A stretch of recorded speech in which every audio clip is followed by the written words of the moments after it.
What's up, people? Hello, and welcome back to the Cup Chasers podcast. Thanks for being here. Thanks for listening. It's been a wonderful week 5 in the Premier League, and we've got plenty of action to get to this evening.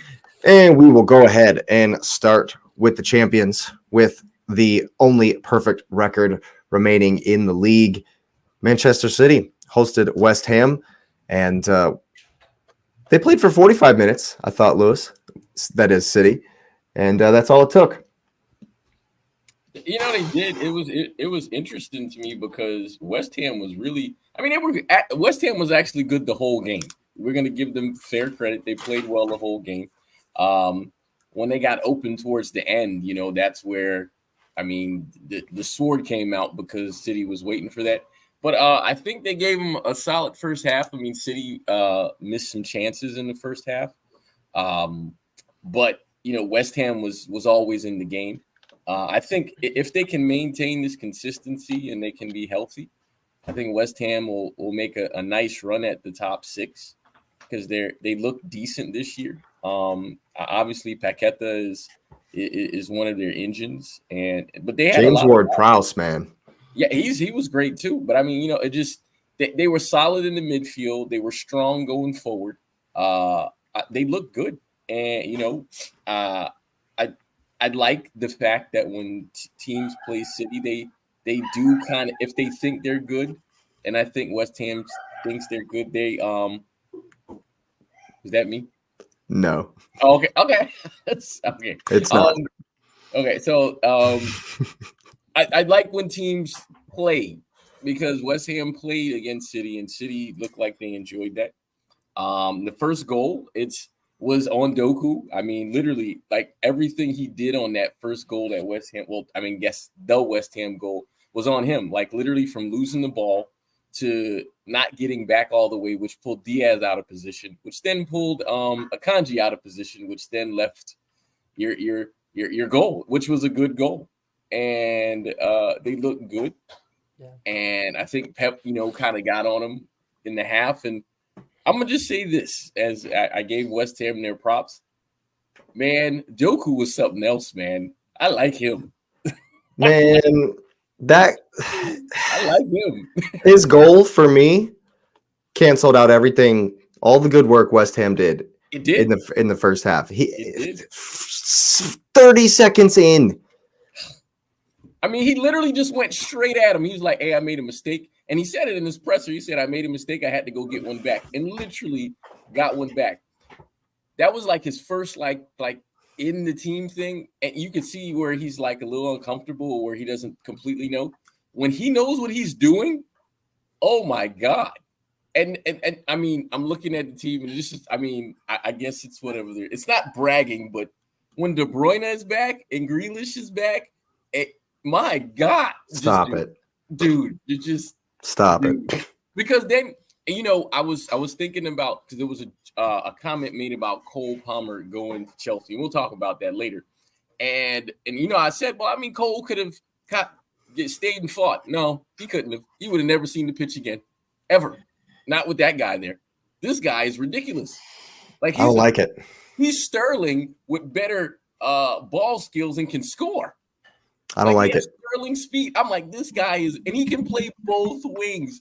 So when Grealish comes back, even though I don't know if Grealish is going to get back in there, but if he plays Grealish on one side, he puts him on the other side, no one's taking the ball off of him. It's just going to be. And then Alvarez in the middle, it was just like, yes. I'm terrified. The guy had two great assists. And then Haaland missing chances all over. Left and right. Which means he's not even in form. So imagine when he's in form. And then Foden he's had flashes of brilliance. Vardiol just looks like hey Nunez. If Haaland even plays tomorrow, he's gonna play. He's gonna score 7 goals tomorrow. So he has to play because you got to maintain form. So he'll start. He for sure will start. Pep oh my God! Seriously, so Pep will take this Red Star Belgrade. Yes, he's gonna take Red. Say it with me, Crvena Zvezda. Yes, that he's going to take them seriously and he's going to do what they need to do. And then, I mean, maybe the kids play. Even though, I mean, it's funny because there's a lot of young people on the team, so I'm not really sure which ones are the kids, right?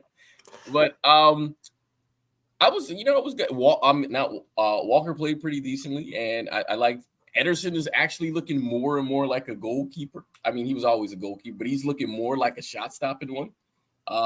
So props to West Ham. I enjoyed the game. I enjoyed the game, and respect to West Ham, but I'll take 5 out of 5. Man, I gotta say, it's not fun cheering against City. It's really not. You shouldn't cheer against them anyways. Yes, it's a futile exercise. What are you doing it for? Look at me. Look at me. Right. No, these colors don't run. These colors don't run. And you're sitting here telling me I need to cheer for City? What are you talking about? Come That's on. not what I said. I'll go hijack the bus. You said it's not fun cheering against them, and I said don't. I didn't say cheer for them. Just don't cheer against them. Look, I gotta have them lose. 2 weeks in a row. 2 games in a row. You've gotten my hopes up. Yep. 2 games in a row. Look, and you know what I thought? You know what I thought when West Ham scored? And I thought this same thing at halftime. You know what I thought? They've poked the bear. Yep. They've poked the bear because you guys had some sloppy moments in the second half. Yeah. Gavardiol gets caught, just gets spun, and then he's well out of position.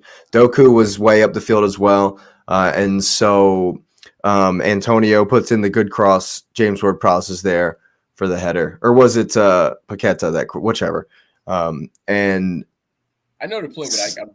So you had your sloppy moments, and West Ham did exactly what you're supposed to do when City have sloppy moments. Took advantage, scored the goal, got into halftime 1-0. I'm excited. It's looking great. Yes. Everything's going good. And then all of that good work pissed down the train because they never looked likely for the rest of the game. 46th minute, Doku comes on and he's like, yeah, Pep just gave me the hairdryer treatment. And Pep probably told him, look, man, you've cost us the goal. If you don't get one back, you won't see this pitch for 6 games. Yep. So that's and he just immediately was like, heard that. Gotcha. Got it. And then the rest of the game, it's like, how many goals can we get for Haaland? He should have 5 goals. Scored 4. He literally should have scored 4 goals. It's scary. I'm terrified. I'm terrified. Solid saves though. The keeper made some solid saves. So it's a combination. But yeah, man. I'm terrified of Pep Guardiola, man. Look, here's the thing that I'm noticing around the league, especially this weekend, and we'll mention it in each of the segments. The in-game management was huge this weekend. Liverpool have a terrible first half, come back and win. Villa struggle for 90 minutes, come back and win.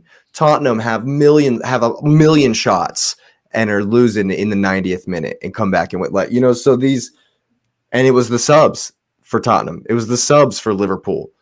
Sub for us. It almost made so the in-game management. Pep Guardiola, man, he just knows. He can see what they're doing, and so that's my thing with beating City is somebody made a great point about Haaland and about how, he's missed a number of chances and he wasn't really in the game a whole lot in the first half. But he may not have been in the game for the people watching on the television. But for Curtis Zouma, for the center backs, they're so terrified of him that you have to account. Can't switch off for even 1 second. No, the minute you don't account, it's a goal. Yeah, you're done, and you switch off, 3 times in one game, and you've lost. Even because he just. I mean, not in this game. You wouldn't say clinical because he's got 7 opportunities. But like I said in the chat, he's inevitable. Inevitable. Well, Yeah, that's he could have had two. I mean, It's it was very inevitable. nice of him to not take Bernardo's goal because he could have. Because I He would have been offsides. No, that was clever. He would have been offsides. No. But that's where he kind of he understood the sort of the lay of the land because I mean it would have been tight, but I understood why he did it. Yeah, I mean, don't steal my man's goal. Like, if he's not offsides and I'm Bernardo and Haaland has stolen my goal just to pad your 57 goal stats, you crazy man. I know I would have been. That's how I've you been in get this. that's how you get in a fight with a teammate. Yeah, come on, man. You're gonna score another 90 goals this season. Why'd you gotta steal mine? That says something about his character, though, if you think about it, because not only did he know where he was in the game, he knew the awareness of this goal puts us in front. So the game gets open once they're in front. And I mean, what good was stealing the goal? He proved that he's always said, I just want to win games. And that literally was about winning the game. He didn't care about statistics in that moment because he knows he's going to get chances. And the funny thing is that what you can see is because I remember last year when we talked about him and his sort of insertion into the team. Well, how does he fit? How do they play to him? He was getting service. He's getting service. So it's not like he's not even touching. They can't even say, well, he didn't touch the ball or he didn't get touches or whatever. He's getting it. So now it's completely the opposite of like how many touches does he need for, and is he going to be clinical today or not? So I like the fact that he really showed gamesmanship, awareness, and he showed he was a team player. Because at the end, when you saw they celebrated, Bernardo looked at him like to see if he touched it, and he was like, no, I left it alone. So, I think there's a sort of a kinsmanship within the team that I think is really cool. And once everybody's there and they're gelled because they picked their 5 captains or whatever, I'm excited. I'm excited to see what they look like sort of when they're in form because they're not in form yet. I mean, you're not excited about it, but it's crazy to see what they look like in form. It's crazy because we haven't even mentioned the fact that both Foden and Bernardo were massive in this game. It's take your pick, man. Julian Alvarez had a good game. Like, I can't handle it, dude. I can't. Yeah, and you know who else can't handle it is Red Star Belgrade. No, it's gonna be a bloodbath. It's gonna be I mean, I think he takes a lot of that B team into that one. I mean, maybe, but think about it. Who are you talking about? Rico Lewis, who has been great. Like who's playing? Calvin Phillips, is that the worst player that's coming in to play in this game? He's got his backup defenders or what? Ake? Yeah. Starters. What? Like that's your backup? Come on, like he's starting the boys because it's about getting form. I think he makes substitutions early. Sure. But I think he starts to. I think he starts to the 11 that is strong because I mean it shows he's taking it seriously because you have to show from day one we're taking everybody seriously. We want you to know that we think there's always a 1% chance somebody can beat you. So you take that seriously, and then once you're winning 3-0, then you're like, all right, we'll let some other guys go. Yeah, and the fact that Stones will still be out, Jackie G is still out, and Kovacic is still out won't even matter, even at all. I don't think. You know what? Pep Guardiola right here in the pre-match is echoing everything you're saying. Quote, every season we start the competition in the first game with the target to win the first game, then the group stage, then try to win the Champions League. End quote. Why do you show weakness? I'm taking everybody seriously. And you know why? Because if I don't take them seriously, that means I've turned off. And you guys said it. You guys are the king of this because you're huge on mentality, and I agree with you. If you don't go in with the mentality that I'm gonna beat you in the head, then why am I even in this competition? I'm not giving you hope. Why would I give you hope? That doesn't make any sense. So yes, Haaland is starting. Yeah. And it probably will be the same team you saw on Saturday. Yeah, I'll probably guess the same team on Saturday. And they're gonna go punch him in the face. Wow, this is a stat right here. They went invincible last season. Yeah, they didn't. I know they go to win. In the Serbian league, they did not lose a game last year. No, they didn't. But they've lost twice this season under a new manager. Why would you get rid of him? I don't know. I don't know what the climate is, what the environment was. I don't know what that did, why you did that. But how you lose a manager when you yeah. Right. Talk about pressure. Right. You lose a game, axed, you're gone. Gone. Wow, that's some Roman Abramovich stuff right there. That's Roman. Yeah, absolutely. So I mean, not really a whole lot to preview in that one. I feel like we could see a big score line to kick things off for the title defense. It'll just be 3. Sure. Yeah.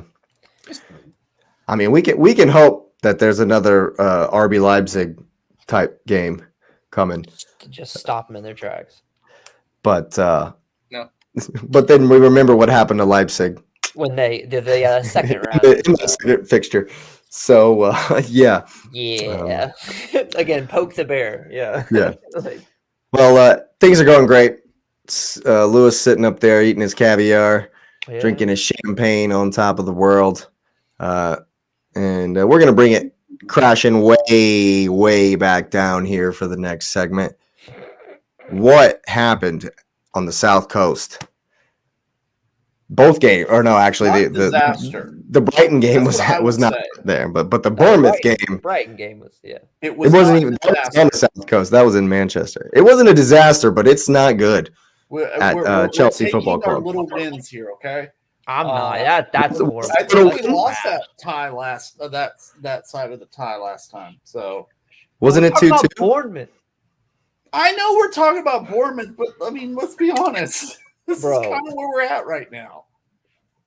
I mean, both teams had chances to win this game. Sterling, I would say, came closest. He did on the free kick. Sterling's that had to hurt, man. And Palmer missing, just pawed out. Sterling's missed. Then there was Action Jackson, who, man, that little kid didn't deserve that. No, that little kid. Quit talking all that smack. Yo, did you watch this, Lewis? You know what I'm talking about? Jackson took one of the worst shots anyone's ever seen in all of Premier League history, and there was a lady walking up the stairs, and somebody had to dive in front of it to save this person walking up the stairs because it was about to blam her right in the back of the head. Did she have a Spurs shirt on or something like that? Right? Maybe. Yeah, it was the United fan that was somehow lost. Got tickets to the wrong game. On the South Coast. Yep. Yeah, good grief, man. Yeah, speaking of lost, we were lost. Yeah, we were lost most of this game. Yeah, where's Enzo? Where's Enzo? We just can't hold the team in the training room, like hurt. Yeah, half of them, but it shouldn't matter. Oh no, it shouldn't matter. They have 12 injuries. But we spent $1 billion. Like, I agree, it shouldn't matter. But I mean, what's going on with people getting hurt? What's happening? There's no continuity right now. I looked at the list and at the specific injuries. It's a lot of knee stuff. Mm-hmm. Yep. Do y'all like water the grass too much and everybody's slipping at the training ground? Like, what's going on, man? It's crazy. But speaking of injuries, tell me about the guy that come in, Patrick. We spoke earlier in the texts. You got to pronounce his name. Say it for me again. Ugo Chukwu. There you go. I thought he was decent. He was. I mean, he was first off. He was an inexpensive buy, which is always nice, even though it's not my money. I think it puts less pressure on him. I was reading that he is 19 years old, but he is like moved up through the French national team. Really? Okay. Really quickly, Sure. And there's a quite a bright future there, and Chelsea was going back and forth on whether to send him to Strasbourg or to keep him, and Pochettino wanted to keep him, especially since they sent Santos over to Forest. So I fully expect him to get a good many games. He's going to be battling, of course, with Lavia and Caicedo, but I thought he was good. I mean, he seemed pretty confident. He knew how to, pick a pass. He didn't really get caught out on defense. For a first time start, I thought he was pretty good. And, I was reading a bunch of things after the game, and I understand everybody's frustration. I'm frustrated too. I mean, it is what it is at this point, unfortunately. But I do think that there are signs, very few signs. I'm not saying that we're right on the cusp of just going on a 10-game run. I don't know, but I do think not with your schedule. No, not with our schedule, especially. But I do think that there are some pieces that are starting to kind of come together. I like that he didn't play Chile on the wing at all, which was nice. And justified, because when he did come on, awful. Yeah. Shocking. Exactly. Shocking 10 minutes from Chilwell. Or 20, whatever it was. Yeah, it was about 20. I don't like Sterling on the left. I just don't. He's played better on the right. He just doesn't seem to play well with Chilwell over there. I don't know what it is. I think because Chilwell wants to cut more inside, so it just kind of clogs up that side of the pitch. By the way, I don't hate people in general, but what Romelu Lukaku has done to this club, not only in his own ways, but then to talk Doku out of even looking at coming to Chelsea. Like, I mean, come on, Talk about a curse.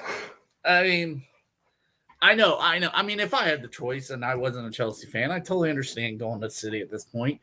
But I think that of that trade-off, City, of course, won that one. I was glad we got Palmer. I thought Sanchez was fantastic. Man of the match. Easily had to be today. How'd you feel about Colwell's bomb forward that one time when he went right down the middle and then kind of gave the ball away? Again, but still, it was no. I read something. It's like and then Poch said he didn't want him to do it. Chelsea's got some that's how he got scored on last game. He got caught up. But I mean, and I think the reason why is because he felt confident with Ugachukwu playing back that maybe wouldn't get caught on the break. But no, I was reading something that's like Chelsea's got a midfield kind of coming together. The back line's kind of coming together. You got Sanchez who's playing well. But in the final third, there's nothing. It's just pieces. There's no continuity. It's just pieces. This is my issue. We haven't fixed anything. Take last season. Take the season before that even as well. We don't leak a lot of goals. Midfield possession wasn't really our issue. It has always been the front 4 or 3. I mean, we got overran in the midfield pretty good last year. We did not ship goals last year. Well, no, we didn't ship goals because did not lose games by shipping. We lost games because we could not score. We spent $1 billion, or we had $1 billion come and go through our club, and we didn't fix our issue because we have a clown, and he's going to continue to run. There's no culture. We've lost. Patrick, for you to sit here and say it is what it is, this is my issue with Chelsea right now. It's not this. We demand Roman ran the club how we demanded the club be ran. You go win games. If you don't win games, you leave. If you don't perform on the field, you leave. That was how the structure of this has been ran, and that's how we got to where we were when we were winning championship games and weren't tying Bournemouth away. It is disgraceful to be where we were to where we are now and being it's I hear you, and you have to take your little wins, and I get that.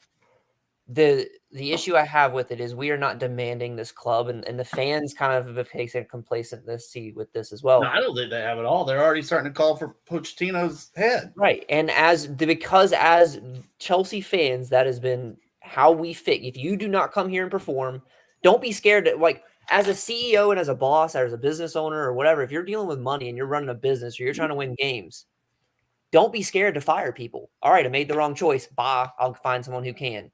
Yeah, that cost him $60 million last time. Because he hired a clown. No one told him to hire Potter. I would never have hired Potter for a Chelsea job. Are you kidding me? Like that, who in their right mind thought that was okay? First off, English managers don't win the Premier League. Period. I don't know what you're doing. Just look at the stats. English managers don't win the Premier League. Name the last one. I mean, he's not lying. I can't. No, he's not. Just because there's nothing to say. Ferguson was Scottish. Wenger was French. Mourinho, Portuguese. Conte, nope, Italian. Ancelotti wasn't. Pellegrini. Right. Yeah, I can't. Mancini. I can't think of any. There's not the one. Leicester I can't manager? think of Wait. No, that was Ranieri. Yeah, That was Claudio Ranieri. Definitely not. I'm looking it up. Yeah, when is the last time? But I'm gonna look it up. But answer me this while I'm doing that. I heard that there was a policy in the transfer business for Chelsea that you can't go for someone over 25, which is why you didn't sign Vlahovic. Who, by the way, who incidentally is lighting it up for Juventus early on in the season. If that's Is the that case, real? that's so And that's what I'm asking. stupid. I mean, no one It's so stupid to reputables think. really actually come out and said that. So I mean, who knows? But I mean, We didn't there know. are We questions didn't know. based on who was purchased, of course. When's the last one? Huh?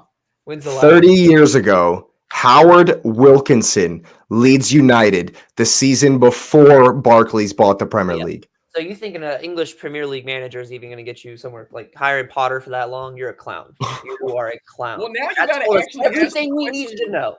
Hold up, X. Now I want to ask another question. So when's the last time an English manager won any league? Oh no. Oh no. Oh no. That would explain You why have to go way back on hasn't that gone one. home yet, because you have an English manager for the net. X, you solved the national team problem. You the man. You the man. Well, no, they've already tried that. Remember, they brought in oh gosh, what was his name? Fabio Capella. He was trash. He was Italian. No English manager has ever won La Liga. X, you've unlocked it, dude. I'm telling you. But no, I mean, what was his name? So for hired Potter for 6 years, like that tells me you didn't come into this with a winning mentality. You came into this as a corporate investment mentality, and the fans should be the ones to voice that is not how this is supposed to be ran. That's my entire soapbox on it.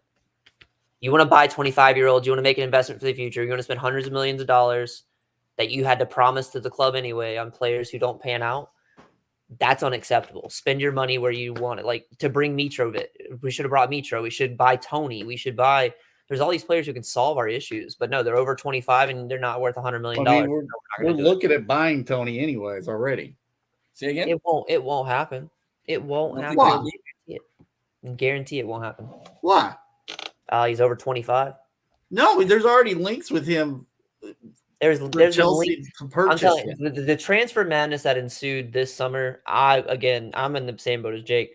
I won't believe it until there's a contract sent on the table and him sitting there. Whoever, like the media hype on who we're talking to and who we're gonna bring in is ridiculous. Just because we have the money to do so, it's ridiculous. You're not gonna like this, X. What? Okay, I'm answering your question of English managers that have won abroad. Yeah. So there was one in the 20s. There was one in the 80s, Malcolm Allison, Terry Venables, who you've heard of, Bobby Robson, Steve McLaren. Yeah. Roy Hodgson has won in abroad in Roy. Danish in the Denmark league. Did you say the Denmark league? Yeah, and then Graham Potter. Of course. Graham Potter won what? Oh, Sweden.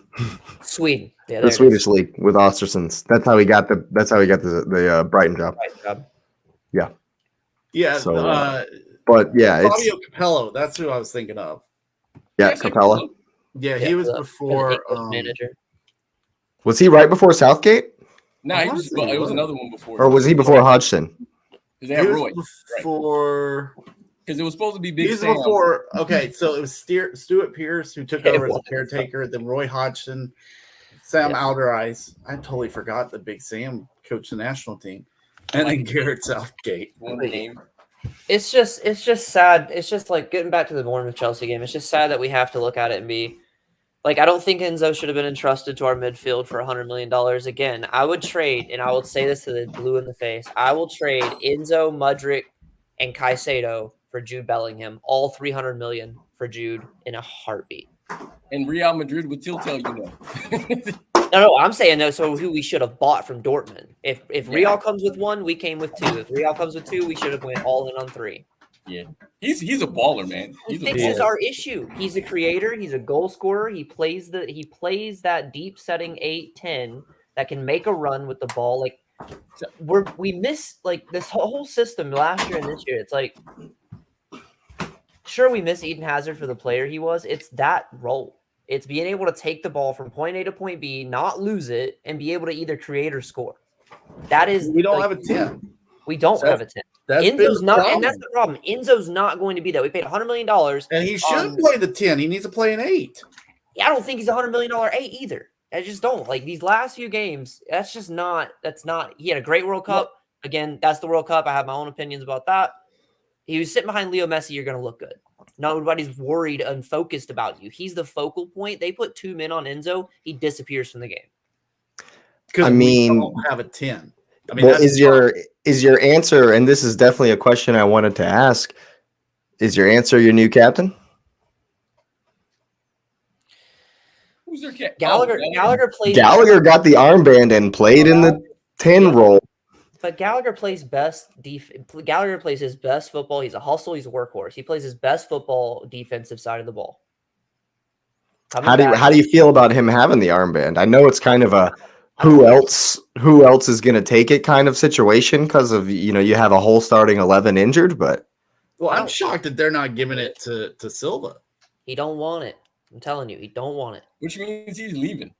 I also heard that there was some stuff off the field, off the pitch that really the higher ups kind of took issue with Silva, something about his wife or something. I didn't read into it, but it was some kind of off field thing that they also kind of shied. Didn't want to give him the armband as well. When Posh said what he said about giving James the armband, about how he's looking to the future, he's going to invest in the future guys, and he's going to invest in who's going to be here. Like, yeah, this probably might be we know Thiago can't last the whole season. It might be his last season. But they tried to get rid of Gallagher in the summer. Again, I think the balancing of the books, it did not matter who. Honestly, this is where I'm at with that. He's pure profit. It's because of how much profit you could have made. The books was the number one price. It did not matter who. We will balance these books. If they want Gallagher for 40, buy. I don't care. We'll figure it out later. We got to balance the books because we missed champs. We didn't get any leeway because we didn't have it stopgap all of our incoming profits to just the Prem. So a question for you. Domestics. As Chelsea fans, this is both you. And it's good that, while you are similar in some ways, you and Patrick are different. So what's the January window is clearly where your fix is going to be for now. So obviously you're going to go get somebody. So I'd like to know 2 things. Who would you ideally want, and who do you think you'll realistically get? Because you got to go get somebody. And X, you said a 10. I agree. I think, Patrick, you said a 10 too. And you clearly need a striker. Or a wing who can score. So what do you think? I don't care who goes first. I think on the 10 side, you can play Nkunku in there. And I think that's what's really hurting still. And I know that sounds like an excuse. How long is his injury? But see, that's the thing where I feel like you still have to buy somebody, because if you have to, you don't know what he's going to be when he comes back. Right. But, I mean, if you think about it, so you lost Nkunku, right? So then Chukwuemeka kind of slotted in as that 10. You lost him, and we've been searching since. And Enzo's not a 10. He's just not. And that's what I thought Cole Palmer might come in and kind of play like a hybrid role as a 10. But obviously they just want to put him out on the right.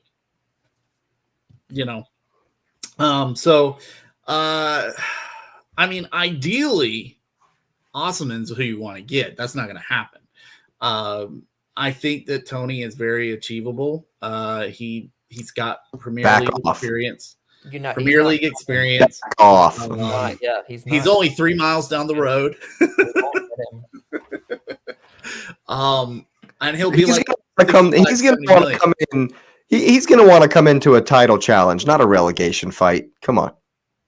it won't be a relegation fight. Shots fired. He's used to them. He's used to the relegation fights. Oh, He finished above you last season. Yes, he did. Yes, scored more than our whole team last season. So Ouch.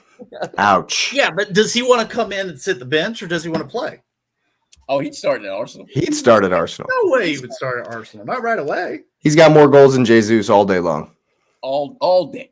All day long. Unless Eddie is like in golden boot Yeah. in form, he's starting over him too. Yeah. Oh, yeah. Oh, yeah. Absolutely. But I think Yep. Keep going fast. it's going to have to be a 10. It's going to have to be a striker. One, just because Jackson needed to be eased in. And I think that, a lot of pressure was taken off of him when Nkunku was playing in the summer because they were playing well off of each other. Nkunku was kind of pulling players back, towards him. Jackson was running off. It was a really good, partnership. Now he has nobody to run off of. I'm sorry, go ahead. I watch him play, and I'm surprised he's not absolutely frustrated, because even when he gets a ball, it's going away from goal. There's very few times that he's actually getting a ball going towards goal so that he can actually take a shot. Like that shot he took the other day, terrible, absolutely terrible. But look where that ball's going too. That ball is going away from goal. He's got to hit it at an angle with a defender, side by side with him. He should get better. I'm not saying that he shouldn't be at least putting that on frame. But my point being is we're not even feeding balls into the box that are playable to actually score. And, you saw it with that chance with Mattinson. That ball finally got into the box. I think it was Palmer took a shot, got saved. It drops to Mattinson, and he just hits the guy square in the leg. Wow. Yeah. I think the one that's most infuriating, though, is on the break where Connor has the ball and he's got Sterling to his right, and all it takes is just a 5-yard ball, a 5-yard pass into his path, and he one-times it into the bottom corner. But instead, the pass nearly hits a corner flag. Yeah. And Sterling has to run to the byline and recycle because the pass is so bad. This is simple stuff. It is. And that's the frustrating thing. Like, play decent balls, to Jackson, to Sterling, to even Mudryk. You never know what's going to happen. That's why I get frustrated when I'm like, just pepper the goal. Where's the B button at? Come on. Y'all could have had double the shots you had. Yep, exactly. We had just pepper the goal. And you may have scored one more time. May have scored one. What? I missed something.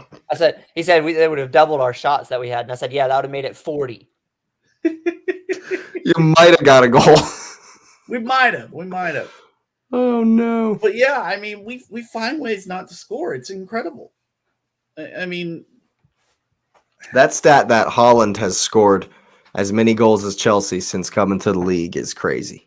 So It's insane. who we grab, Lewis? Vlahovic. Honestly, in the midfield and in the 10 role, and I hate to do it, I think we go to Barca with our tails between our knees and try to grab Xavi. I don't know, man. I don't know if he... He's young. He fits the bill. You play him offensively where he doesn't have to run much. He can do what he needs. But where I really want to hurt and rip the Band-Aid off is I honestly think we probably should have bought Felix and just played him in the role. Yo, he scored an awesome goal for Barcelona. He really did. He'll fit in against Betis. Better than I think. Again, it's the way you play him and who his managers are. But he'll fit in that Barca role and he'll highlight where he really is good because easily. Again, He's not the focal point for one. No, and that's the thing is I think Barcelona, they have what we need and it's kind of sitting on their bench some of the times. we're gonna have to pay big to get it. And if you're in the business of spending $100 million, buy these proven At guys. what point, though? At what point you've spent $1 billion. At what point is that no longer the answer, and you just got to work with what you have? It's Because not. your I think that's where we're kinda at, recruitment is baffling. Chelsea's recruitment is absolutely baffling. Yeah. Nicholas Jackson. Do you know where he played before? Villarreal. Did you know that he didn't even start? He wasn't even in the starting 11. Right. And it wasn't until the last few games of the season where there wasn't any jeopardy about results anymore that he come on and had a good few games, and that's what caught the eye. In his last 18 Mudrick, games. here's what I'm at, Jake, and this is why I'm saying buying players, because we have to buy proven players. I'm not saying, we just need to bring in this You guy. have not bought a single proven player. Right. I have a dark Mudrick horse has for how you. many I'm listening. professional goals? How many professional career goals does Mudrick have? They saw that one move in the Champions League against Real Madrid where he sped by everybody and got a goal, and they freaked out. Again, if that's what you're spending $100 million on, I'm sorry. I will trade all 4 of them for Jude Bellingham. That is the Well, he play. didn't cost $100 million first off. Who? Mudrick? Yeah, he didn't It cost might $100 as well million. be. Right? It's 89 It's with 62 add-ons. million. It's the With add-ons, add-ons. but y'all aren't going to hit Add-on. those. He's not You're gonna not going to hit hit any of those. That's So true. it's 62. I mean, it still doesn't make it great by any means, but I mean, it I wasn't. mean, does he have 8 years to hit those, though? That's the question. Does he? I mean, Does he have I 8 don't think years I to hope fill not. those quotas? I mean, Pochettino doesn't want to play him. I have a guy. I wouldn't either. He's raw. He's just- not. He's not a starter. I got a random guy for you. It just came to me. X said he wanted a proven person. Go get a case of Red Bull. Oh no! No, actually, I'm not mad at it. He I'm not scores. mad at it. I'm not mad at it. Oh, my God. I'm not mad at it. Mr. Red Bull himself. I would bring back Giroud. Hey, well, maybe not against Inter, but Giroud still got it. Hey, I love Giroud. Go get Jekko. I would A bring. target man. I who would. can I hold would up the ball and gladly. actually take a Mal shot. told Yeah, us no. please. We've already I tried. would go I to would glad- Italy and I go would find gra- one I of would their gladly Throw- grab him back as well. Throw the bank at Lautaro Martinez. Go get him. We're looking at him. Throw everything you got at him. That's because that's what it'll take. Man's a menace. Did you watch those highlights? Inter versus AC, blammed them. Whew. Whew. Yo, yeah, go for Martinez for sure. He's got would be ideal for sure for a 9. But that kind of fixes our problems. But again, it has to be proven. I hate this. I've hated the transfers because we buy a guy. They have 6 games. They have really decent stats. Again, it's just you're taking a huge risk, and that's not what we need. We still have to rebuild the bridge. And you promised to do it, so we know where the money's going to go here. Well, the next nobody 6 will years. be in So the bridge. right. You If know, this doesn't maybe- pan out, this literally could set us back pre-Roman Chelsea mid-table mediocrity. I mean, I don't know about if, man. It's right in front of you right now because you got Villa next, and then Brighton in and the Villa. Then we are the new Villa. Look at our fouls and the way we played this game. We would just kick you if you ran by us. you got Villa and then Brighton in the cup, and then you have. I mean, I say 2 winnable games, but it's away to Fulham and away to Burnley. Okay, I mean, Sure, win the Burnley game. and then after the break, man, it's not looking good. Arsenal, Brentford, Tottenham, City, Newcastle, all back to back to back to back to back. It's not looking good, man. Well, we should have 3 guys back by the break, Yeah, including Reese. Reese should be We back do by the play. break. And it's so sad. This I mean, team, can y'all honestly say that you have any hope against Villa? What do you? I mean, it'll be a 0-0. Is that the bridge? it's at Stamford Bridge. That could be rough. Again, we don't leak. If we can keep them, we don't leak goals.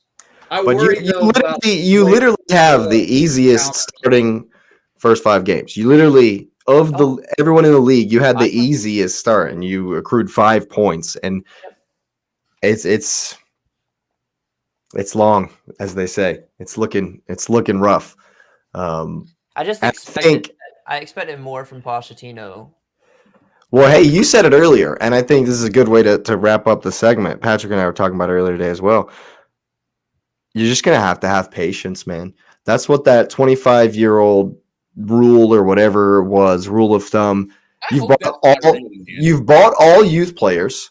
Yep. You haven't bought anybody for right now. You've bought a manager whose most well-known characteristic is the development of youth players. Yeah. So it's all in on this long-term kind of approach, and I understand that that's not a Chelsea thing at all, but I think that's what you're going to have to accept. But that's why I say you got to be patient. I mean, but it's funny because I mean, we were patient with Graham Potter, and look where that got us. There's a patience. Yeah, but this is different. This is a guy that's been in the league that has, shown that he is a good manager. What did he do at PSG? He really didn't, though. Normally, Patrick, I would be with you, but I'm trying to lean towards X's perspective on this one. I don't know what they're doing, man, because I mean, this is like you're sort of long selling, and you're saying, okay, it's going to be there, but you got to win now. I mean, I'm not saying Chelsea fans are fickle, but this is like, and to give you an equivalent, this is the Yankees, man. You can't have no bad team out here. I mean, even though the Yankees are bad this year, and that makes me personally sad. But I mean, it's not like they didn't try. Yeah. Like they put a product out there where if that full team was out there, you didn't think anybody was wet behind the ears. If they're healthy, they win. Right. If you had a full healthy Chelsea team, I still don't know if you go forward with that same confidence. And X's point, which was a tell, is Poch went to PSG with stars, and he didn't do anything. I mean, he's a good manager, but I mean, realistically, any of the four of us could have went to PSG and achieved the same thing he did. So that didn't show anything. It didn't show his growth as a manager. Is he just a name now? Because if he's just a name, that's different. And it's funny because remember, people thought that about Jose, and it was like, well, he might just be a name when he went to United, but he won. And then when he left, they realized how much he bandaged that and how bad they were. And then he went everywhere he's gone, he's won, with the exception of Spurs, and that's because Spurs couldn't wait. And they were behaving like they were Chelsea, which is insane. It's just I think one of the biggest things about the right now that is dreadfully worrying is when they ask him about kind of the tactics or whatever, he's like, "Yeah, I don't know why Colwell was doing that. I don't want our team to be doing this." Well, you're the coach, man. You're the one telling them what to do. Why are they doing things you don't want to do? That's a really worrying sign to see. I mean, yeah, but I think that this whole Colwell at left back experiment's got to end. Just like the Chile at left back experiment has to end. I mean, left wing has to end. This has to end too. That whole left side is a mess. The only thing that has any semblance of give Maatsen a shot. I agree, but he's wanting to play him more as a attacker. But he played left back for Company, didn't he? At Burnley. Yeah, he played left back for Burnley and was fantastic last year. But see, this is again what lends to X's point of, well, what is Pochettino doing? Like, I mean, what is he? I mean, is he missing it? If I mean, you guys watch your team way more than anybody else. So I mean, I would guess I'm just confused now. I don't understand how you can have, and this is the hypocrisy. This is where I'm really where it really rubs me wrong with where the club is and what's been said and what we know to be from the front office and from the owners and things like that. I don't understand why you would make some of the choices you've made and brought in some of these players at request of the manager or that fit this build, this youth build or whatever. Mind you, we had a manager who was playing academy players, making pure profit for our club. We had a manager developing young players to take on roles to sustain this club for a future season. We had that. And you fired it because you have a egotistical issue with how he's running the club because he's from the old guard. Look at everyone from the old guard. No barring him not being 100% match fit, but there's no excuse for Chalobah not to see the pitch. None. Everyone from this old guard is catching the cold shoulder. They're being shown the door one way or the other. Kepa, gone, same thing. Then it's time. Then it's time, man. Silva needs to leave. He's next. If James was healthy, if Fofana was healthy, if Colwell was healthy, Badiashile, Silva does not see the field ever again when all the defense is healthy. That's why they brought in so many center backs. And like, I think that happens as well. He's gone. He's just a name. He's a good force to have in the locker room. He's going to make sure the kids aren't playing around, throwing their shoes at each other. But that's it. He replaced Cesar Azpilicueta. We'll have him for 2 years as that mentor role, and then he'll be gone, and then we'll phase someone else, and then we won't have one, which is really scary. But with that, they don't want one.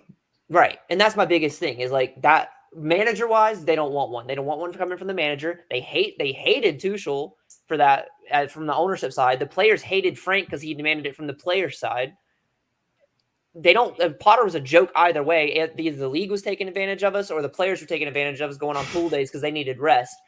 When the first thing your manager says when he gets to the field is, hey, these players aren't match fit for a Premier League game, that's an issue. That if I lived in London, I would be beating the doors down asking these, like, why? What are you doing? This is Chelsea. We are a top 4 team. This is not how this goes. Like, welcome to the league. This isn't how this goes. It's not how it's supposed to go for us. Didier Drogba, when you have legends coming out and saying the club's lost its culture and that's no longer like the winning mentality's gone, like that puts us in the same shoes as United. And one step off that puts us in Spurs. I think it's it just comes back to you're stuck with him. So sad. So it's you're gonna have patience and hope that Poch can come good. And I think he will. Maybe next season or maybe a couple months from now.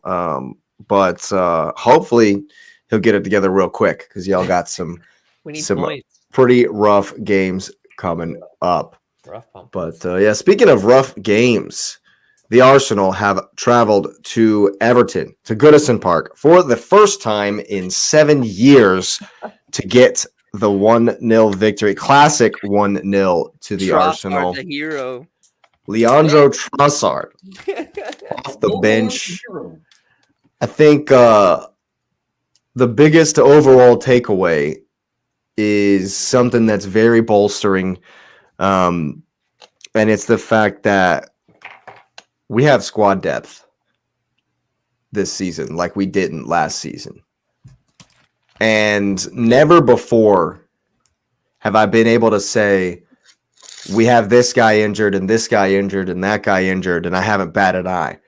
Gabriel Martinelli goes down, didn't even bat an eye, didn't even blink when Trossard come on. I was like, all right, that's fine. And and if you look at the starting lineup, David Raya comes in. And there's been all kinds of crap on the internet about, Ramsdale's dropped. Oh my God, Ramsdale's finished. Oh, look out. And then when they ask Arteta what he's doing, he's like, oh, I'm doing something new. And we're going to, rotate. And, there's times I should have subbed the goalkeeper and saying all these things, I think that Arteta is a classy enough guy, a smart enough guy to understand that Ramsdale will be back on Wednesday because Ramsdale got us to the Champions League. And to not let him start the first game of the Champions League would be a crime. Oh yeah. It'd be absolutely criminal. Now, personally, for me, I think that this game here, Arteta is an Arteta masterclass. Absolute. Arteta's got 100%, everything right. Everton didn't offer anything at all going forward. At all. And Arteta knew that. And so what better game to give some minutes to this new keeper, to get him a look in the side, because it's not a risk. That's true. It wasn't a risk. And in the game, David Raya looked great because the only thing we saw was him with the ball at his feet. That's right. The only if you want to be super nitpicky, the only thing was there was one time where he came out and was under pressure and chipped the attacker, who turned around and continued to pressure, and so he had to head it out of bounds. That was kind of awkward. But other than that, he didn't have to do a thing, and he looked fantastic with his distribution. And so we have two top goalkeepers, and I'm not even a little bit mad about it. And yeah, okay, there's the whole thing about continuity and about the defenders knowing who's behind them and trusting who's behind them. I would trust either of them if I'm Willie Saliba and Gabriel, because both of them are fantastic goalkeepers. And but I do think Ramsdale will be back, and I don't think it's he got dropped because of this or that reason or whatever. I think it's simple rotation. Same thing with I don't know if it's the same thing.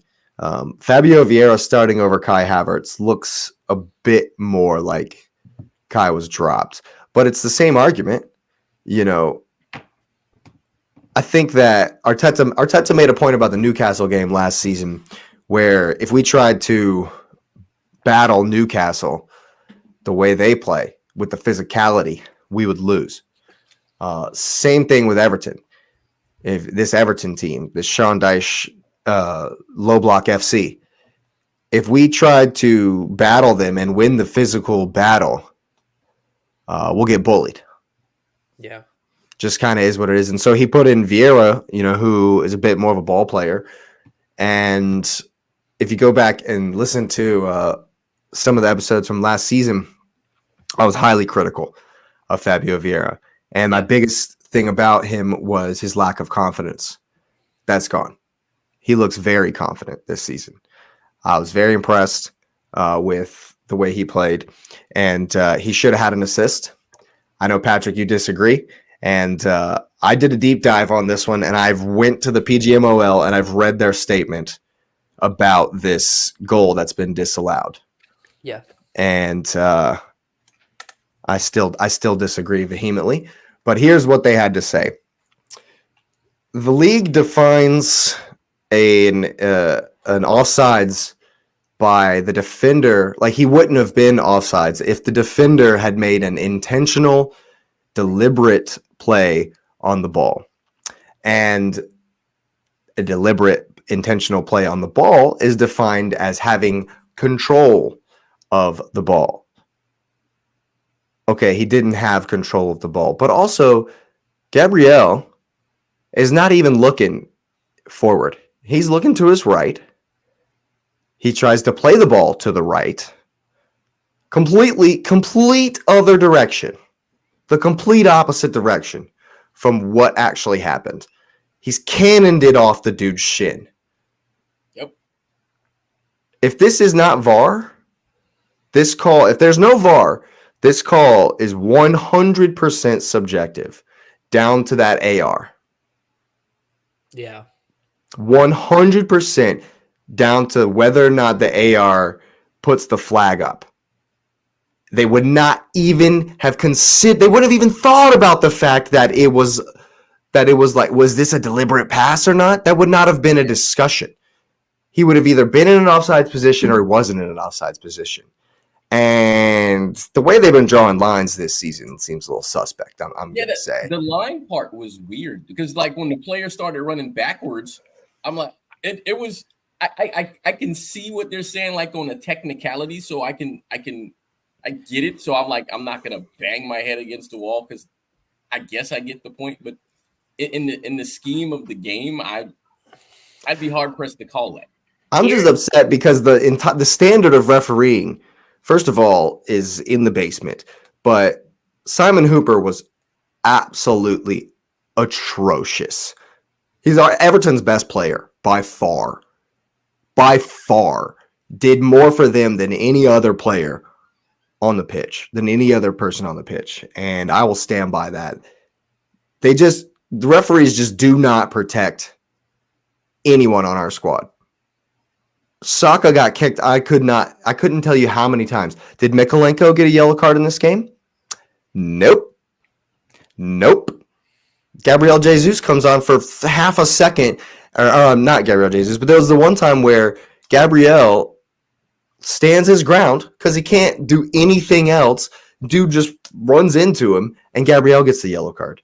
Yet Mikolenko has taken a battle axe to Bukayo Saka's shins every chance he's gotten, and nothing.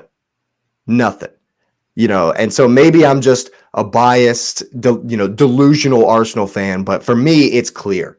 They're just refusing to protect the Arsenal players. And maybe I don't see it. Maybe this is going on elsewhere, and I don't see it going on elsewhere, but it's atrocious. And I think that it's despicable that no one can say anything to the referees about it, that they're untouchable. And it's crazy because they're all awful.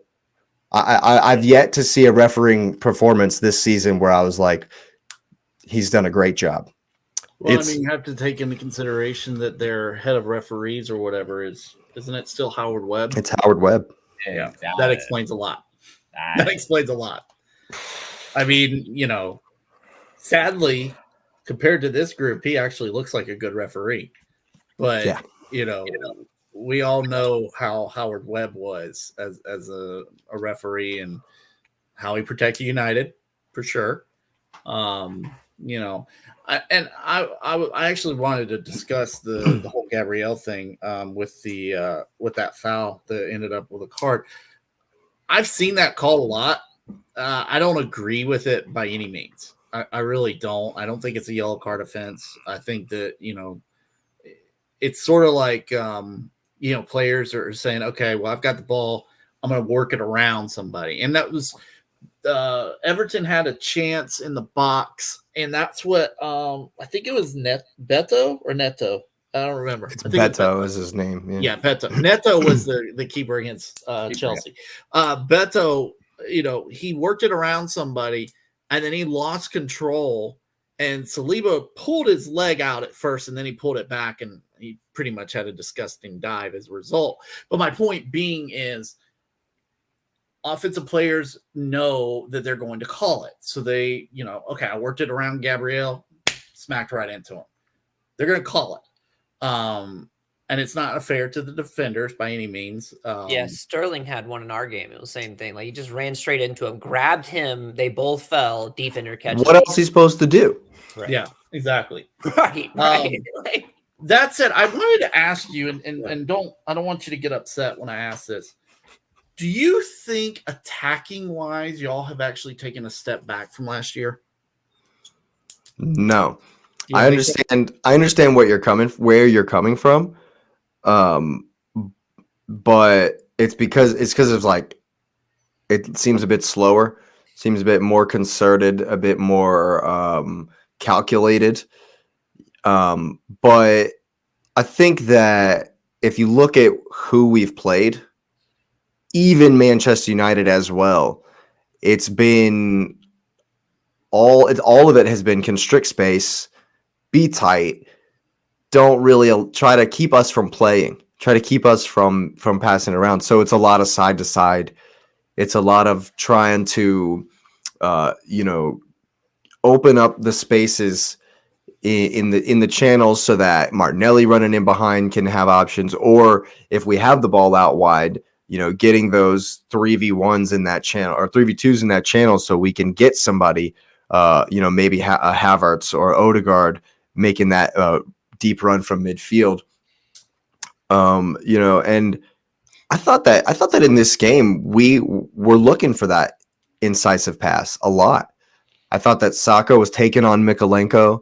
I thought that Everton it's just tough to break down a low block, no matter, especially when you're that negative and that defensive. It won't be that way it won't even be that way against PSV. because I've done a smidgen of research on them, and they're undefeated this season, and they've only lost twice in 2023. Mm-hmm. And then it won't be like that versus Tottenham, because this ain't. That Tottenham game might be like a 5-4 kind of. It's not last year. It's not last year's Tottenham. No, it's not. And so when we see teams that are going to want to play with us, it won't look as kind of slow and calculated, and we won't have to be, as patient in our possession. Declan Rice, after winning second balls, was looking for a lot of, forward passes. He wasn't just going side to side. Zinchenko was looking for that incisive ball in. Fabio Vieira had a couple of balls through the lines. Yeah. So I think Arteta is hyper focused on who our opponent is.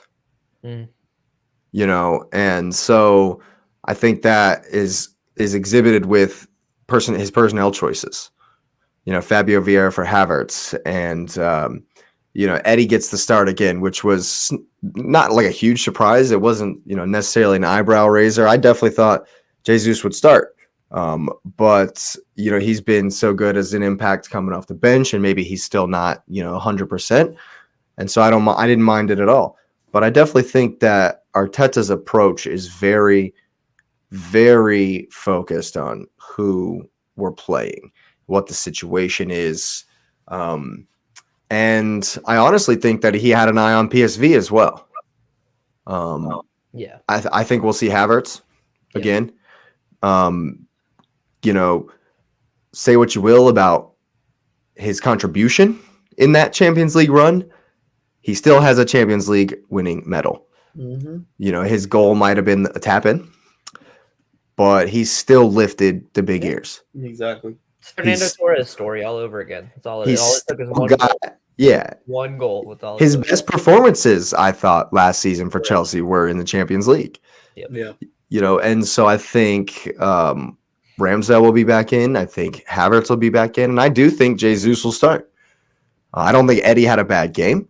I thought he was decent. But again, when there's no space, Eddie's not the guy that's going to come back 30 yards into the midfield, pick up the ball, and then try to beat the whole team.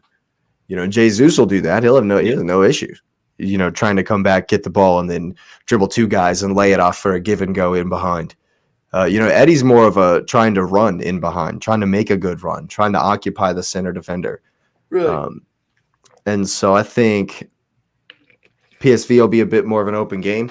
We did play them last season twice, and we split with them. We played a kind of weakened team in the Netherlands, and I thought Fabio Vieira was awful in that game. He started and was he just in that game? He was, and he went missing. Odegaard didn't play. Odegaard wasn't in that game, and we lost 1-0. Granted, we had already won the group, but we blamed them. We beat them 3-0 at the Emirates last season. And we also didn't field our strongest team at the Emirates. And so when we do field our strongest team on Wednesday, we should take care of business for sure, despite how good they're playing this season. But I think it was really, really important to get the Everton win, to kind of break the hoodoo. We hadn't won at Goodison since Arsene Wenger. Mesut Ozil, Alexis Sanchez, Alex Lacazette were the goal scorers the last time we beat Everton at Goodison Park. I went down the list of that team, and there's nobody that was on that team. Yeah, it's like Mustafi and I saw Mustafi, and was Koscielny on that team? Koscielny might have been in Koscielny's last season. Yeah, it's been a long time. And Petr Cech was your keeper. Yep. I think that this win is hugely important, and I think that it's an interesting thing. I think that Leandro Trossard is one of the most underrated signings. Huge signing. Oh yeah, most definitely. I mean, You're welcome, He's by had, the way. oh yeah, he's had such an impact coming off the bench. Yeah, I mean, when I first did my research on Mud Dog, when I heard that we were trying to get him, I was like, all right, he looks good, looks decent. We could definitely use him. He'll be able to, to give some backup to Martinelli. He's got the speed. Definitely love a speedy winger. Yeah. And then in comes the Bully Shore and says, nope, we'll take that. Thank you. Thanks for your scouting report. Yeah. Right. And so then we get Leandro Trossard, and I immediately, because I had watched Brighton last season beforehand, before January, and I was excited. I was like, okay, that's a decent replacement. But man, he's got like 9 assists since coming in. Contributions. And I'll be honest with you, he was very bad against Fulham. It's not, or was it Man U he started versus? No, he started versus Fulham. Got his chance, and it was not good. It was, and I was afraid that he's done some real damage to his hopes. And then in this international break, yes, I did watch Azerbaijan versus Belgium. Belgium were terrible. They were terrible. And Trossard was a ghost, and I was even more worried. And then they blamed somebody 5-1, and Trossard scores a worldie, gets his confidence back, and then comes in. Martinelli goes down, and Trossard comes in. I mean, substitutes have scored in our last 3 games, I think, is a stat that I've heard. Wow. That I was heard. Jesus scored against Man U. And then I think a substitute scored in the Fulham game as well. So coming off the bench, that's part of the squad depth thing I was saying. We don't bat an eye now when somebody goes down. And when we bring our substitutes, Kai Havertz came on in the game. Tomiyasu came on and did really well. Gabby Jesus again, so it's not like we're bringing in Ryan Stoddard or whoever, because y'all had some names on the bench I never even heard of. Oh, Stutter. Yeah, he's from the developmental team. Yeah, he scored like 12 goals in the last right 3 or 4 matches. I'm very happy to say that the squad depth we have now, I'm very optimistic. And that performance has, last season we were terrible. We were terrible there. We really were. But Everton was much better last season. They were in our face. They were pressing really high. They didn't give us time. Kept hustling and harrying. They didn't do any of that this year. Well, this season period, it's bad, guys. I don't know. They kind of act like, oh, yep, that was it. It was good to be here, boys. And it's just like it's bad. Yeah, it's bad over there, man. I mean, Beto looks decent. They'll Calvert-Lewin's come back in, and when he come in, I thought that he improved them. He was winning more of the headers, trying to body with Gabriel in the physical battle, and they won a couple of second balls. I'll tell you, man, I'm banging on this drum. I'm gonna beat this dead horse forever. The only time Everton the only time they even put a passage of passes of play together was after winning a second ball. It's the literal only time they did anything at all. And I thought Declan Rice was absolutely incredible. But he did misplace a couple passes, and Everton, for a spell there, won like 3 or 4 second balls in a row. And so that, that makes it, because of Rice's super high standard, that, makes it, maybe a little bit of a, in those moments he was subpar, but in the first half, locked it down. Like they had nothing. They couldn't get by him. Right. They just couldn't get by him. And I'm loving it. I'm absolutely loving it. I think that, everybody, we know, Arsenal fans know, and the rest of the league know how good Declan Rice is. But I think come the end of this season, especially if he stays healthy, that's what he does. He's Mr. Consistency. Right. I think his influence is going to be immense. Oh yeah. He will. I guarantee he'll have the armband when Odegaard's not in the game, or be co-captain next season. Guarantee. He already looks like a leader. He already looks like he's been here for 5 years. And I could not be more excited.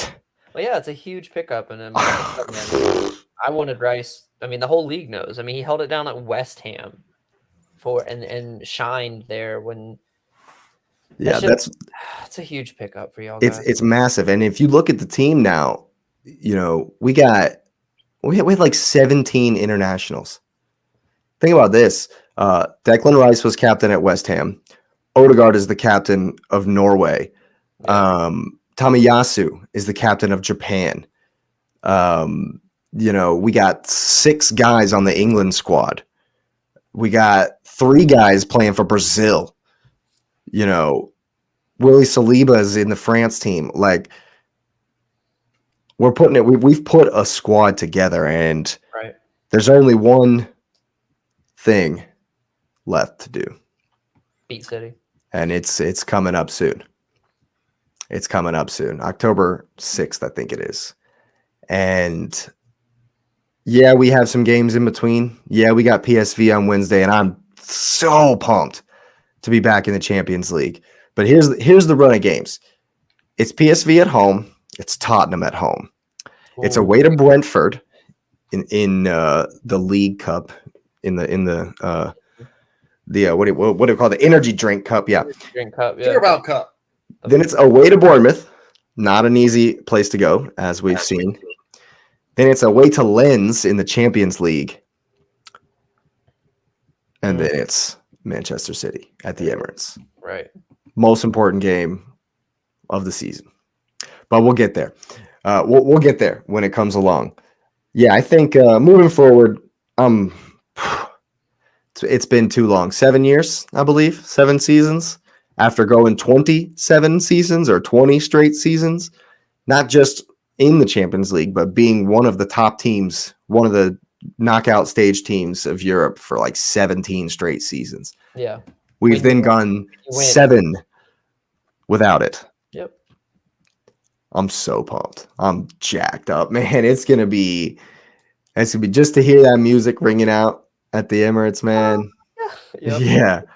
I'm so pumped, dude. And I'm quietly optimistic. Again, Champions League, you know what it's going to come down to? Beating City. Yes. Man. Hopefully somebody else will. Again, hopefully they draw Bayern again. I want to see City go up against Bayern. They'll smash them. With Harry Kane? They'll destroy them. With Harry Kane? They'll still destroy them. City know all about some Harry Kane. They'll smash them, dude. And after I just watched the Madrid highlights, and I just watched a bunch of different Champions League teams highlights from the weekend. Sociedad gave Madrid a game. Well, Sociedad gave Madrid a game. Barcelona smashed Betis. Inter Milan smashed AC Milan. So, like, then the Newcastle AC Milan game just got a lot more interesting. A lot more interesting, yeah. But Inter looked deadly. So it's going to be a rough Champions League. I think no matter who we get. Champions League that's interesting. Pep brought this up recently. He had a quote from the past and then the current one. I thought he said, "Well, the Champions League is very difficult because it's 7 games, man. That's you just got to get hot for those. So that's at the end of the day, it's a roll of the dice. Hey, my whole team is healthy right now, and my league position is safe enough where I don't really have to feel stressed from there. And then you roll the dice and you go from there, and then that's the determination of winning it. So I think everyone has a chance, because think about how many teams that we've seen play in league and they look like garbage. Real Madrid is one of them, and then they get in the Champions League and they punch you in the face because they just know. And so I think it's a very different thing. I assume nothing. Pep actually said something in his presser where. And obviously they're going to play it in a different way. But he said, they asked him, is the Champions League going to be harder this year? And he said, no, it's going to be easier because you won. Once you, the hardest one is to get pressure's off. You got to get it.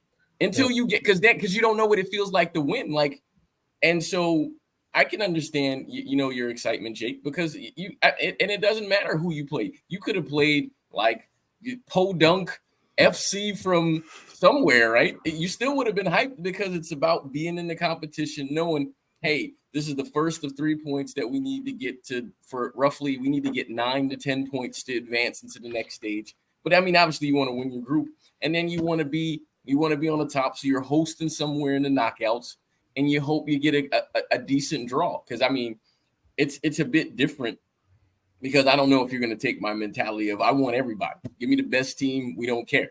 I think you'll probably want to be like, hey, well, ease us into those rough games, which I respect because, like you want to gain your confidence and momentum unless you're just flying at that time. And so it's exciting. I'm happy for you, man. I think it's something that's really exciting. And you brought something up about Everton I think is interesting. I do have a question for the panel of everyone. So who does Everton beat this year? Do they beat anyone? Because, I mean, I low-key feel like Luton might draw. So I think they beat Luton. They'll beat Burnley, Luton, and Sheffield. Sheffield. They won't beat Burnley.